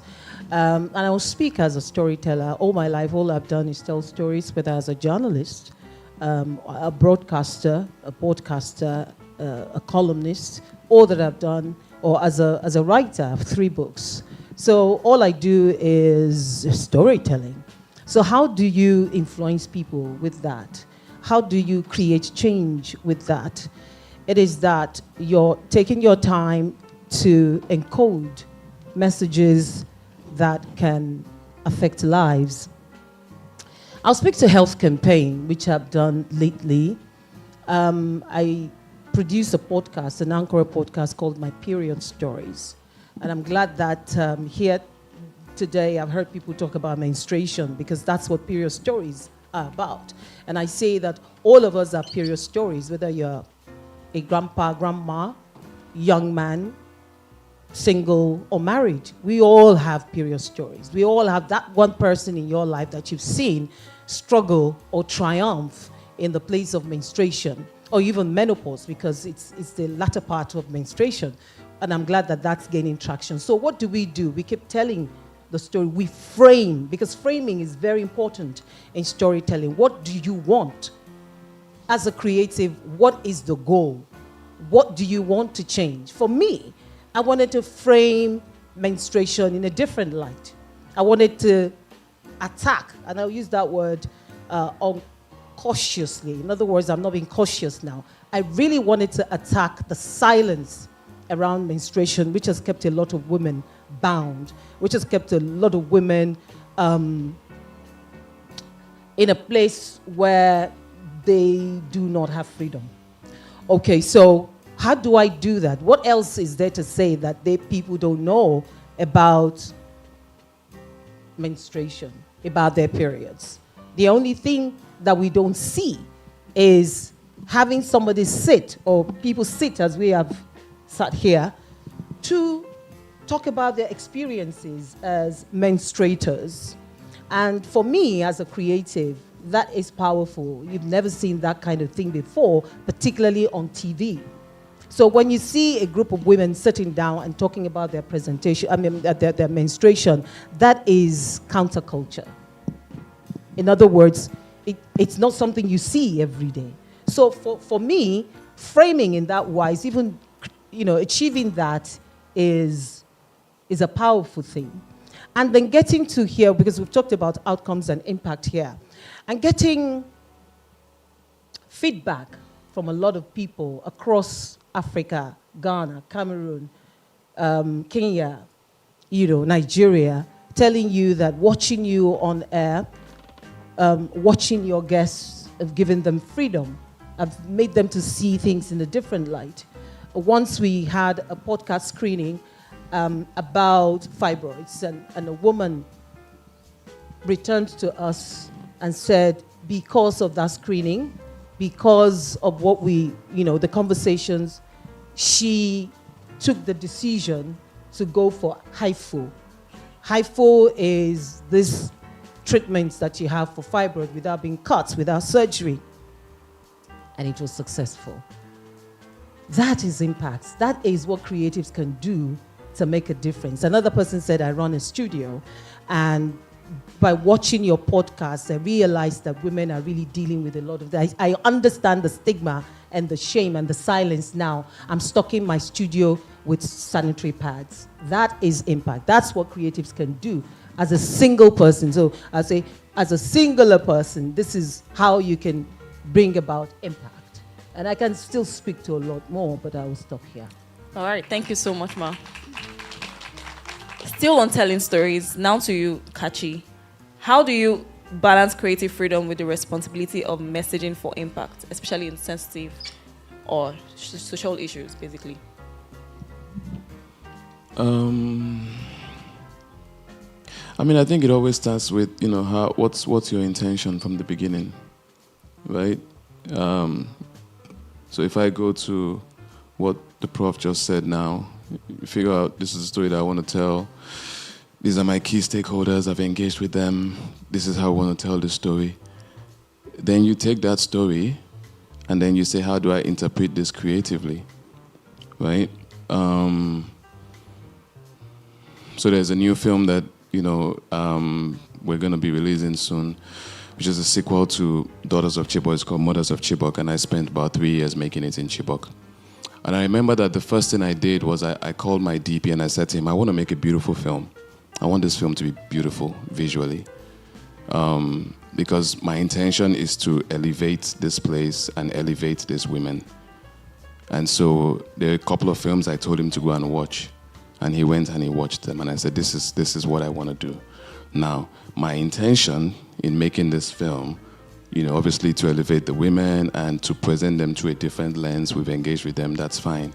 But the way I present it to the world, that's where I have my creative freedom, right? And I'm not going to sacrifice that for any subject matter. It's who I am. And so once you're intentional about what the story that you want to tell and the message you want to give to the world, the next thing is just, how do I want to package this? It's all in the wrapper, how do you want to package it? Sometimes when we're trying to give kids pills to take, bitter pills to take, it's put in a sweet container or whatever it is. You understand what I mean? Your creativity is really just the wrapper. The core of it is still the message that you want to pass across. And once you're able to, you should be able to find that balance. It's always a dance, from when you start up until when you lock picture. It's always a dance. But once you know what your intentions are and you're clear about them, you communicate that to everybody, your cameraman, your editor, your crew, your producers, everybody's aware of it. And so it's a unified vision to accomplish that. All right, thank you very much. A round of applause for him, please. Okay, Dr. Anulika, based on your research, where do current storytelling approaches fall short in effectively driving social change? God bless you. I was going to respond to his comment, but I said, let me wait for my own question first and I'll put the two together. So, God bless you. Where do the stories fall short? To begin with, I think that every creative has an enormous responsibility to be ethical in their storytelling. To be, as my sister here said, inclusive, and also to avoid deepening the stereotypes that you are trying to get rid of. What do I mean? 2 years ago, I attended a conference, and a woman, it was the AWIM conference, African Women in Media in Kigali. And there were lots of women who were talking about the cases of sexual harassment they face in the workplace. And all of them had this narrative. Some showed documentaries, and they were all just going over and over, even showing some statistics about sexual harassment and all. And at a point, I started feeling uncomfortable. What was the source of my discomfort? Because it seemed as if we were glamorizing sexual harassment. Nobody at that time said anything of how they got around it. How did you overcome sexual harassment? How have you moved yourself from that place of helplessness to a position of agency? What are the sides that you have as a responsible woman, not just to get around it, including getting out of that job or calling it out in other ways, until one woman saved the day? And what did she do? She also had stories of hers, similar to podcasts, where she brings women who have overcome sexual harassment in its various forms to tell their stories of victory. And for me, that was when I felt, okay, now I have come to a conference. Now I have come to learn something. So I think that the responsibility that creatives have, filmmakers, writers, and all, is to move from representing an issue in the name of raising awareness to stories of hope, to stories of resilience, to stories that are emancipatory, to stories that show people how to solve their problems. It's okay to show stories of failure. It's okay to do that. But don't stop there. Someone has failed. What are the elements around that person that have enabled him or her to get out of that difficult situation? So that we don't do what is called either poverty porn or situation porn or whatever else people want to call it. And by that I mean glamorizing a negative occurrence in the society to the extent that we lose sight of what you're actually trying to tell us. So we fall short in storytelling when we tell single stories, right? Stories are multidimensional. In fact, just watching Ire's film, I thought, wow, this is a perfect film. In itself, it is good. The other thing we can do, because many, sorry to generalize, but based on my research, since you asked, when people see films, they're always trying to complete the stories. Oh, they shouldn't have done this. Oh, the man should have done this. Oh, the man, as if the storyteller didn't know what he or she was doing. Leave that story. It is fine. Tell your own. You can take elements of that story and extend it in a way that you think the first storyteller did not, so that we can have a multiplicity of stories, so that we can have many more voices coming to the table to expatiate the same subject matter that you think someone hasn't told well. So let's tell multiple stories. Let's be ethical. Let's have that responsibility to always find the glimmer of hope in every ugly situation so that people will feel energized to want to act. Thank you. That's really powerful. Thank you very much. So very quickly, Ma, I would like to ask you this question just before we get to our last question. And please, I would like to ask that we get our questions ready so we can answer it very soon. How can collaboration between creatives and health experts improve outcomes? Okay, so I was going to, respond to what Prof said, but now that you've asked this question, I'm just going to integrate it into my answer. Creatives are catalysts. We catalyze change. Storytellers catalyze change. We elicit hope. There's a theory in social change called symbolic interactionism.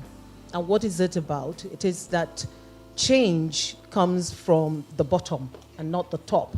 So while we're busy looking at policymakers, those in governance as those who should create the change, what creatives can do with their productions is to catalyze that change from the bottom. And that is what you do with storytelling.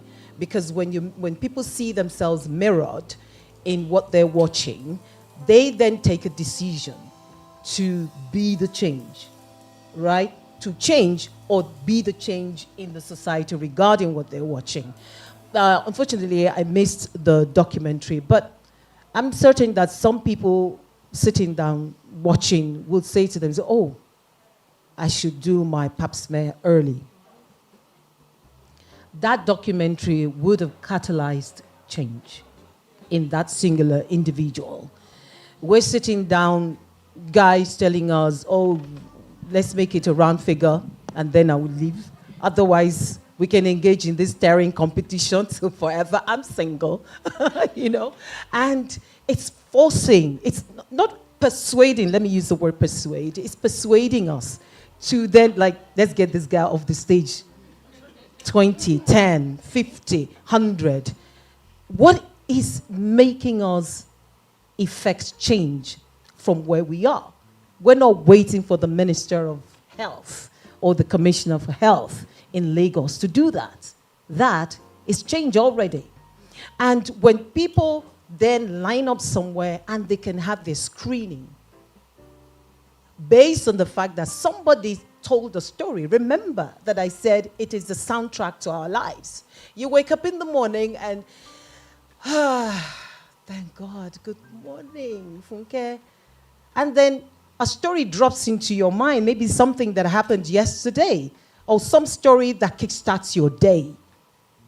That's how stories work. That's how impact is made. That's how framing takes place unconsciously because of the work of a creative. I've forgotten your question. No? So I said, how can collaboration between creatives and health experts improve outcomes? Okay. Creatives and health experts. All right. The first panel, we had experts sitting here. Right. And some of us sitting there were already thinking, okay, oh, I didn't know that. I didn't know that. And in our own space, we could decide, okay, I want to collaborate with the Ministry of Health or the Ministry of Women Affairs to further this issue, the story. Because what storytelling does is that it bridges the gap where statistics and data may be inadequate or ineffective because sometimes they can bounce back at us like abstracts. Stories would close that gap. We heard the woman sitting here saying that she had gone through cancer, she had beaten cancer, maybe not cervical cancer, ma'am, breast cancer, right? And you're sitting there like, human being, somebody that I know. Because sometimes you like hear these things and you're like, oh, okay, it's distant. But when you see people sitting down talking about it, then it becomes alive to you. What creatives do is to collaborate to make it real, to talk to those who embody these experiences, to then close the gap between those who don't have a clue. I mean, some people just hear cervical cancer. They're women, but really not bothered about it. As somebody said here, it's not something you see on your face. It doesn't give you any symptom until, of course, when you're past menopause and then you see a spot. That's when you begin to wonder, right? So what creatives do, back to your question, is to collaborate in ways, not just in documentary movies. And when I say just, that do not mean it is not big enough. What I mean is that there are other forms, like drama. Drama is the closest to reality. And we have worked with drama at the Sanitary Pad Media Campaign. We had a drama, on the network service of Radio Nigeria. It was also on menstrual health, because we know that it results into teenage pregnancies as well. People talk about period poverty, but that's not the end. There are different facets to this. I mean, menstrual health encompasses about 5-6 SDGs, and you can imagine the stories you can tell with one SDG, second one, third one, sanitation. So, and essay competitions as well. So what I'm going to advise Ire to do here is to not tell the stories for the women, allow them to tell the stories. What we did with the essay competition on menstrual health was that we stopped telling the stories of menstruation for girls. We allowed them to tell their stories by themselves. So we had this as a competition. We asked schoolgirls to send in entries and tell their stories. What is your period story? It's not right all the time to tell people stories for them. Let them tell their stories, you know. And that way, when we collaborate that way, for instance, we have people from the Federal Ministry of Health or Lagos State Ministry of Health, and we say, come and support us to get this done. Then that's a collaboration. When some, I see the cancer center that, you know, yes, I can't pronounce it. Yes, like Nigeria Cancer Society, collaborate with IRE. You see, what it will do is to expand the sphere of influence. Look at what Joel is doing about the Chibok girls, right? Imagine if we have about 4 people, 4 agencies, and the government agencies as well, and the private sector join him in screening that. Imagine how it will penetrate into the society and how we will begin to feel what the mothers of the Chibok girls felt, the urgency of the matter, and how we could catalyze change as well. So when creatives collaborate with experts, it's exponential. It is exponential. We should do more of that. A round of applause for her, please. Thank you so much. So now we're going to take questions from the audience. Do we have questions? Please signify with a raise of hands. Do we have questions? Okay, she has a question for you. All right. Okay, so that's just the only question we're going to take for this. Oh, while you are thinking about... I have a comment. Can I go ahead? My name is Dr. Amosun. I'm a family physician. I'm glad to be here, and this has really opened my eyes more, because when I did my master's in public health, we did a lot of communication studies, expressing ourselves. So this has broadened my horizon in ways that I can be more creative in expressing myself, so that I can educate my clients more using audiovisuals. So I want to say thank you for the opportunity to be here. Thank you. Of course, thank you very much, Iri. Do we have any more questions? All right. Thank you very much. My name is Florence Adefolaju. A family of a friend of the family. My question is to Iri, and I want to commend you. The film is powerful. Yeah. No, it meets the standard of your professor. Was she your supervisor? So my question is, how do we get access to the film? Thank you. Okay. Yes, thank you, Ma, for that question. Am I to stand? I don't know. Okay. So yeah, the plan is to make it as accessible as possible. Obviously, the summit really is the initial launch pad, but seeing ways that we can get it into communities. So one of our plans for the campaign, really, we're doing documentary screening tours. So we're going to dub the film in local languages and go into underserved communities so they can also have access to the information. And then we also plan to offer them screenings and vaccines. And online as well, we want to make it accessible on YouTube, share as much as we can, run digital campaigns. So yeah, the plan is to make it widely accessible. Yes, thank you. A round of applause for Iri, please. Okay, do we have more questions? Oh, our time is fast spent. Can you make this last question as brief and final as possible? Okay, I want to commend Ire for this wonderful summit. I'm really glad I came. I've learned a lot from everybody here. So my question goes to the panelists, everybody, including Ire, because I'm a creative myself. So I want to know, when it comes to things like this, especially deep matters, you have to be able to sell your ideas to the people that will eventually work with you, on this media work, because I understand that you can't really do it on your own. You need a lot of people. And how do you sell these stories to people to get them engaged, to want to cooperate with you in order to tell this story effectively.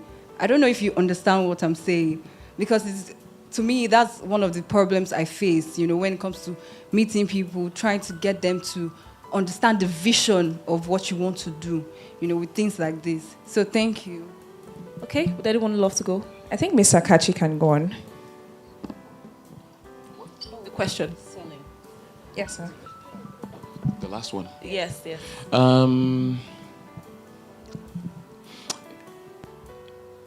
don't know if there's any particular approach to this, but from my own personal experience, telling character-driven stories, I first and foremost have to care deeply about the story and the subject, and that's what I communicate. So, people are very wary of extractive relationships, where you come, you take the story, and you go, and that's it. So they've opened up their hearts and their houses and everything. They've given you their time, but they don't really get anything in return. And I don't mean that you have to pay them anything, but like what do they get in return? And so any story that I go into is because I really, really deeply care about the story and I care about the characters. I remember like when we went to Chibok, for instance, it took us maybe 3 or 4 months just to even get the women to agree, because what they said to me was, people have come here before. Local media, international media, everybody comes and they goes, what makes yours different? And I remember saying to them that, look, you're speaking, you're talking, but people aren't listening. My camera is a microphone, and I want to use my camera to amplify your voice. And all I can assure you is that I will do my utmost best to make sure that people hear your voice. And when it started to happen, when Daughters of Chibok went to Venice and they won the Venice Lion and everything that happened afterwards, I came back to the community.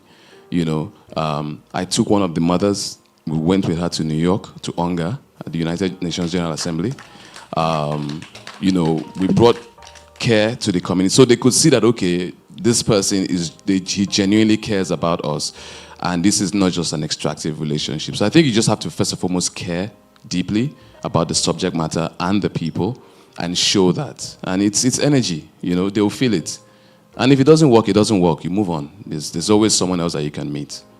Yeah, all you need is one yes. Yeah. A round of applause for him, please. I hope that answers your question. Oh, they have a comment. Thank you. So we'll do that very quickly. Thank you very much for that brilliant question, because it ties into the question that I was going to ask you if you didn't have any. Which is, what is the one creative thing that you're going to do today as a result of having attended this summit? I think that everyone here can do something to spread this message, to raise money for the project, to tell the person next to you or the neighbor who lives next to you and so on. And I'll just give you a very quick tip for what someone did. You can go as big as Kachi Benson here. I mean, yes, but not all of us, not many of us will be able to do that. I spoke at a similar panel about a year ago, and someone made a PowerPoint of some of the sound bites that I released and added music to it and put it on his social media and tagged me and tagged the organizers and so many other people. In 2 days, he got 11,000 likes in 2 days. This is just one small creative thing.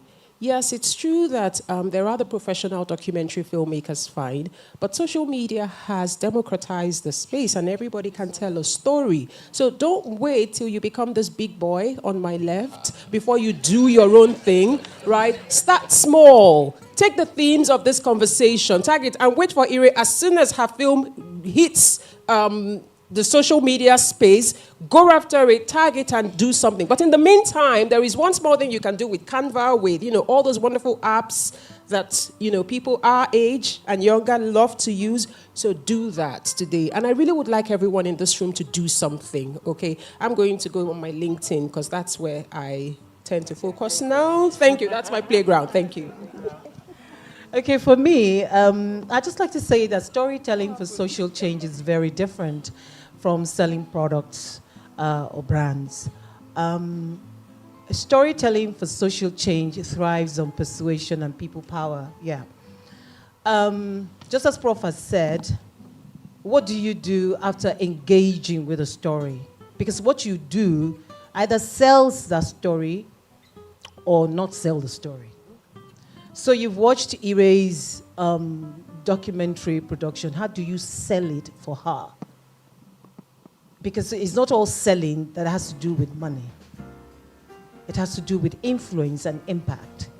If you reshared the documentary link, you are selling the work. So I just want to caution on the burden of selling as a storyteller for social change. I mean, you can dance if you can. And we know the debates going on about dancing after creating. So you can dance if you want, but there are other ways that you can sell your production. You heard him say he went back to Chibok to pick one of the mothers, because that is selling as well. That is telling them that I'm different, and this is the outcome we're getting. And that's a message to even the other ones who didn't get picked.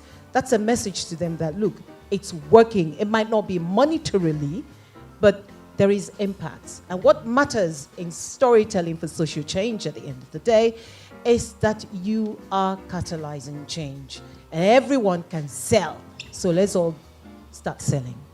All right, thank you so much. A round of applause for the panelists. This has been such an insightful conversation. We all have a role to play, so please let's go out there and preach and tell people, let people know about this. Thank you so much. Okay, a round sorry, of applause before again. you leave, can Ire join you for the pictures Okay. All right. quickly? A round of applause for our star girl, Ire. She comes up.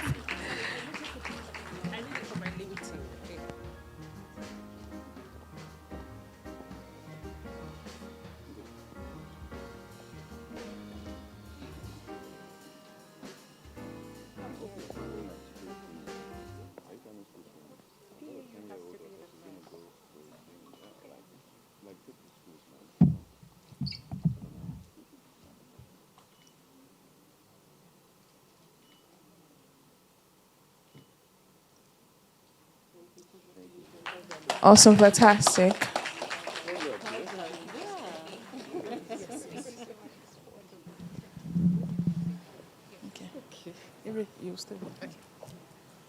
Okay.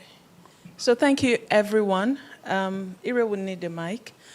So thank you for your time with us, and all the speakers have shared brilliantly steps we can take. And it's important we truly support Ire. So the first thing I would like you to do is please pull out your phone. I want you to follow Ire's platform. And Ire will be sharing her platform shortly. But I just want you to do it here so that as soon as you get you're just up to date with the information. Thank you, Dr. Salako. Yes, so on Instagram, it is at IamAwakeNG. That's our handle on TikTok, Instagram, Twitter, at IamAwakeNG. You can also follow us on our website, theawakecampaign.com. So we have some upcoming screening programs and outreaches where we're going to educate women and offer them their free screenings and vaccines. They're coming up next month in partnership with Shebekli Cancer Care. So if you follow our pages, you would be aware of when these screenings are going to be happening. So I'm sure you have followed her on... was it Instagram? Instagram, TikTok. It's the same handle, at IamAwakeNG. Okay. And on YouTube, which is the second most important thing, I would say now. On YouTube. Our film is going to be going live from tomorrow. So the information will be on our website. Okay. But for those of us on YouTube, please, can you follow I Am Awake? So that as soon as it goes live, you are watching it. Currently, this is streaming on Ire Bells at Ire Bells. So you can also follow that platform for updates on the documentary. I don't know if you can find it, though. Okay, yes. Fantastic. Okay. So I want to put a few people on the spot because everyone here is a gatekeeper. Some of us belong to WhatsApp groups where we have 1,000 women, 500 people.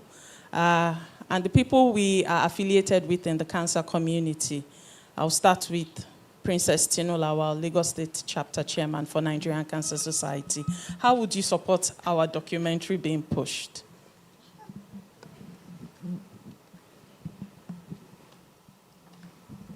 Thank you very much for that question.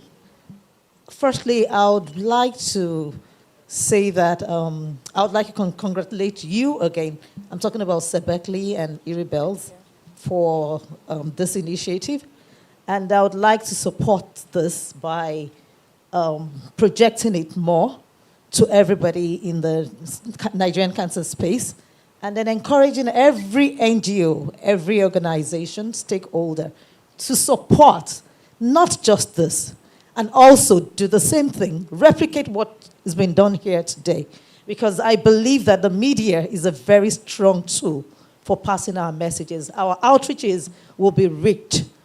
It will go far if we use the media. Thank you very much. Thank you. And we can add that to the Nigerian Cancer Society. Oh, yes, yes, yes. So and welcome. any other person who wants to be a member of the Nigerian Cancer Society here, please, how do we get this to you? We'll pass the information to Iri, and Iri will get Exactly, yes. Yeah. But will that get to everybody here? Do you know everyone here? From the registration stand? Yes. She'll Okay, send an please email. just... Thank you. Okay, thank She'll you. handle it. Thank you, thank you. Dr. Elegbuna, Healthcare Federation, a powerful private sector alliance for those of us in the healthcare space. How can we support this documentary?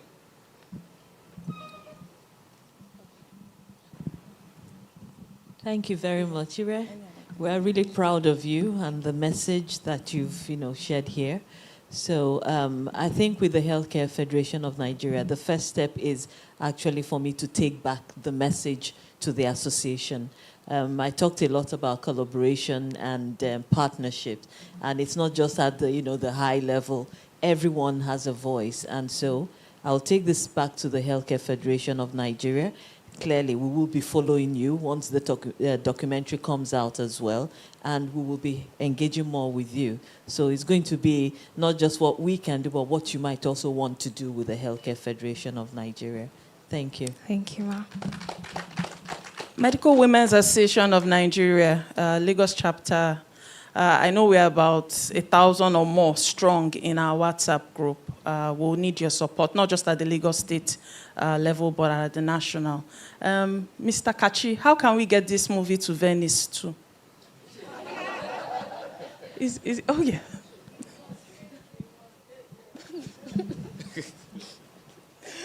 Submit.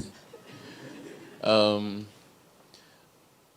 don't know, we'll have a chat later, and we'll talk. There are a few organizations that host movies for impact and help you figure out, call to action if you want to raise money, and they have a community that can donate, all that kind of stuff. So we'll talk. It would be nice to know what your strategy is in terms on the impact side.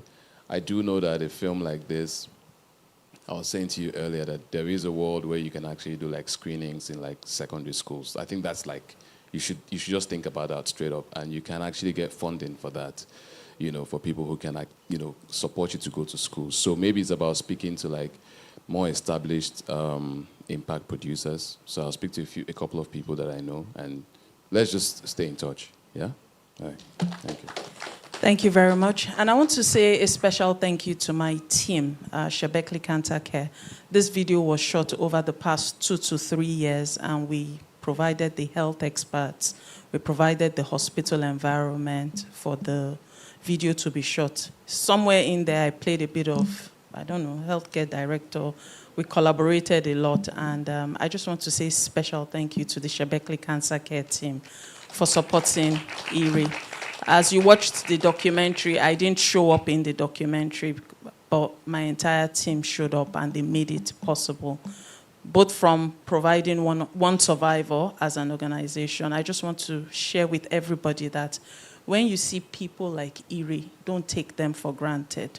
All of us are proud of her. All of us want to be associated with her, but some of us already invested in her. So this is telling you that you should please identify stars like her, so that they can shine bright. We shouldn't take them for granted. And now is a time for you to now invest in her by retweeting, resharing, and just supporting her because she has her head on her neck. This is not a lazy Nigerian youth. So if you invest in her, she's worth it. And thank you to her family and to her school. But most importantly, thank you. You're a true leader. You're an influential person. All by yourself, you have brought all these people together. And to your team, please join us on the stage. Please. To the guy that Master Tomilola, come and stand beside me. Go, because you taught us something today that we've not done. To her team, thank you so much. You guys are going to change the face of cancer care if you continue in the way you have started. You guys will truly change the face of cancer care. So I just want to thank you once again. Do not take the work you have done for granted. Take it even more seriously. Guard your friendship. Guard your leadership. Choose your partners wisely. Don't get greedy. Stay focused on your intentions.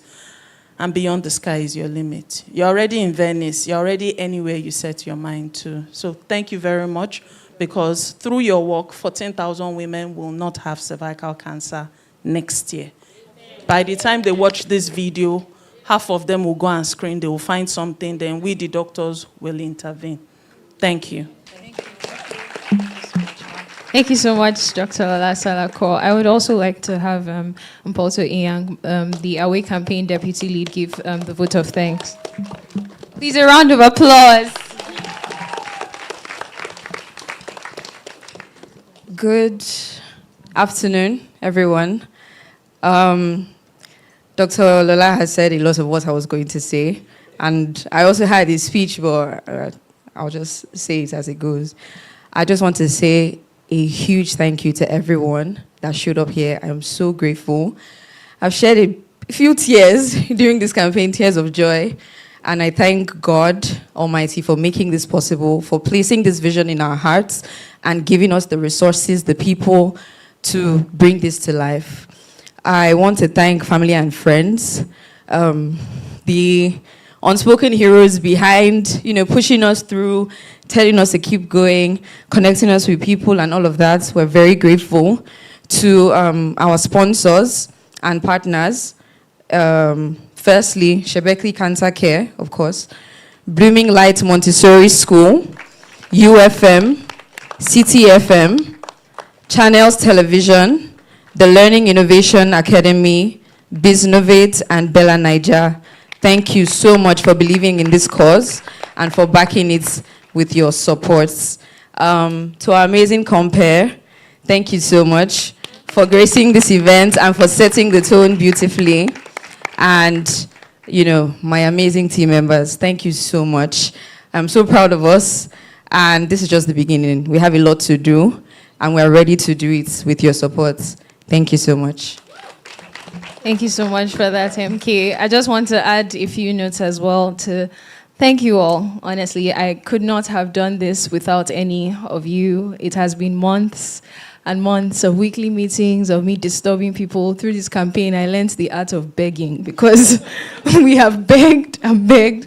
We have gotten so many no's, so many letters unresponded to, but somehow, by the grace and power of God, we pushed through and we made this happen, and I'm eternally grateful for the gift of this day, for the honor of your presence. I want to say a big thank you. I really, really appreciate this. And I also want to shout out to my Awake crew members. So my friends, Moyasola Olokure, Michelle, Mr. Fash, who choreographed the dance scene. He was our secondary school dance teacher. So Awake was really all my friends, all of us just coming together to try and figure things out, because it was a very lean budget. It was my final year project, but we somehow made it happen. And so I'm so thankful, I'm so grateful to our survivors, Mrs. Feeney, Mrs. Okeowo, for your immense support. I am deeply grateful. Thank you so much to everyone who made this happen. Thank you to my parents, my mommy, who always supported me. Please, in fact, I'm calling my mom on stage.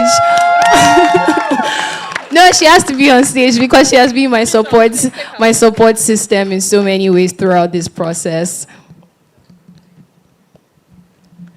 The oldest member of the Awake team. A round of applause for my mom. Thank you so much for your support and for your constant words of, affirmation and grace. Thank you to all my family members, to my dad, my aunties, my sisters, everybody that I've not mentioned. Thank you so much. And I'm really, really, really grateful for this. May God bless us all. And I hope that this project is able to create so much impact in Nigeria. I really see a future where Awake becomes something that drives and moves thousands of women and prevents thousands of deaths. Once again, thank you guys for coming to the Awake Summit. Have a lovely Saturday.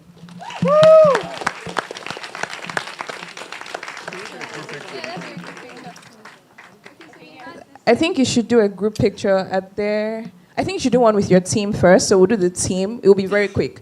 So team first, everyone here. Has a picture been taken? Okay, next we'll have the partners come up with the team.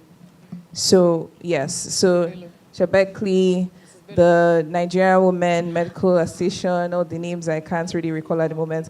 Please, let's all come and make it as brief as possible so we document this moment.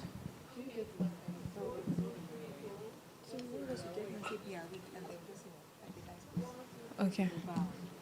I'd like to also extend a very, very special thank you to Ms. Deborah Oladimeji, the programs manager at Shebekli. She's the one that I've been constantly disturbing day by day, calling her 50 million times. She has been so supportive through this process. Please, a round of applause for Ms. Deborah. A round of applause. It's not easy. Thank you so much, Ms. Deborah. I deeply appreciate your support through this process. Thank you, and God bless you immensely. Okay, so we're taking pictures.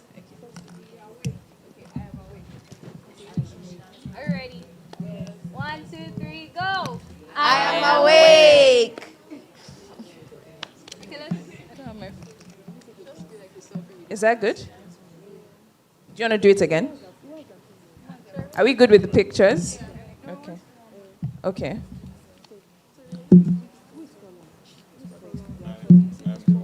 Okay.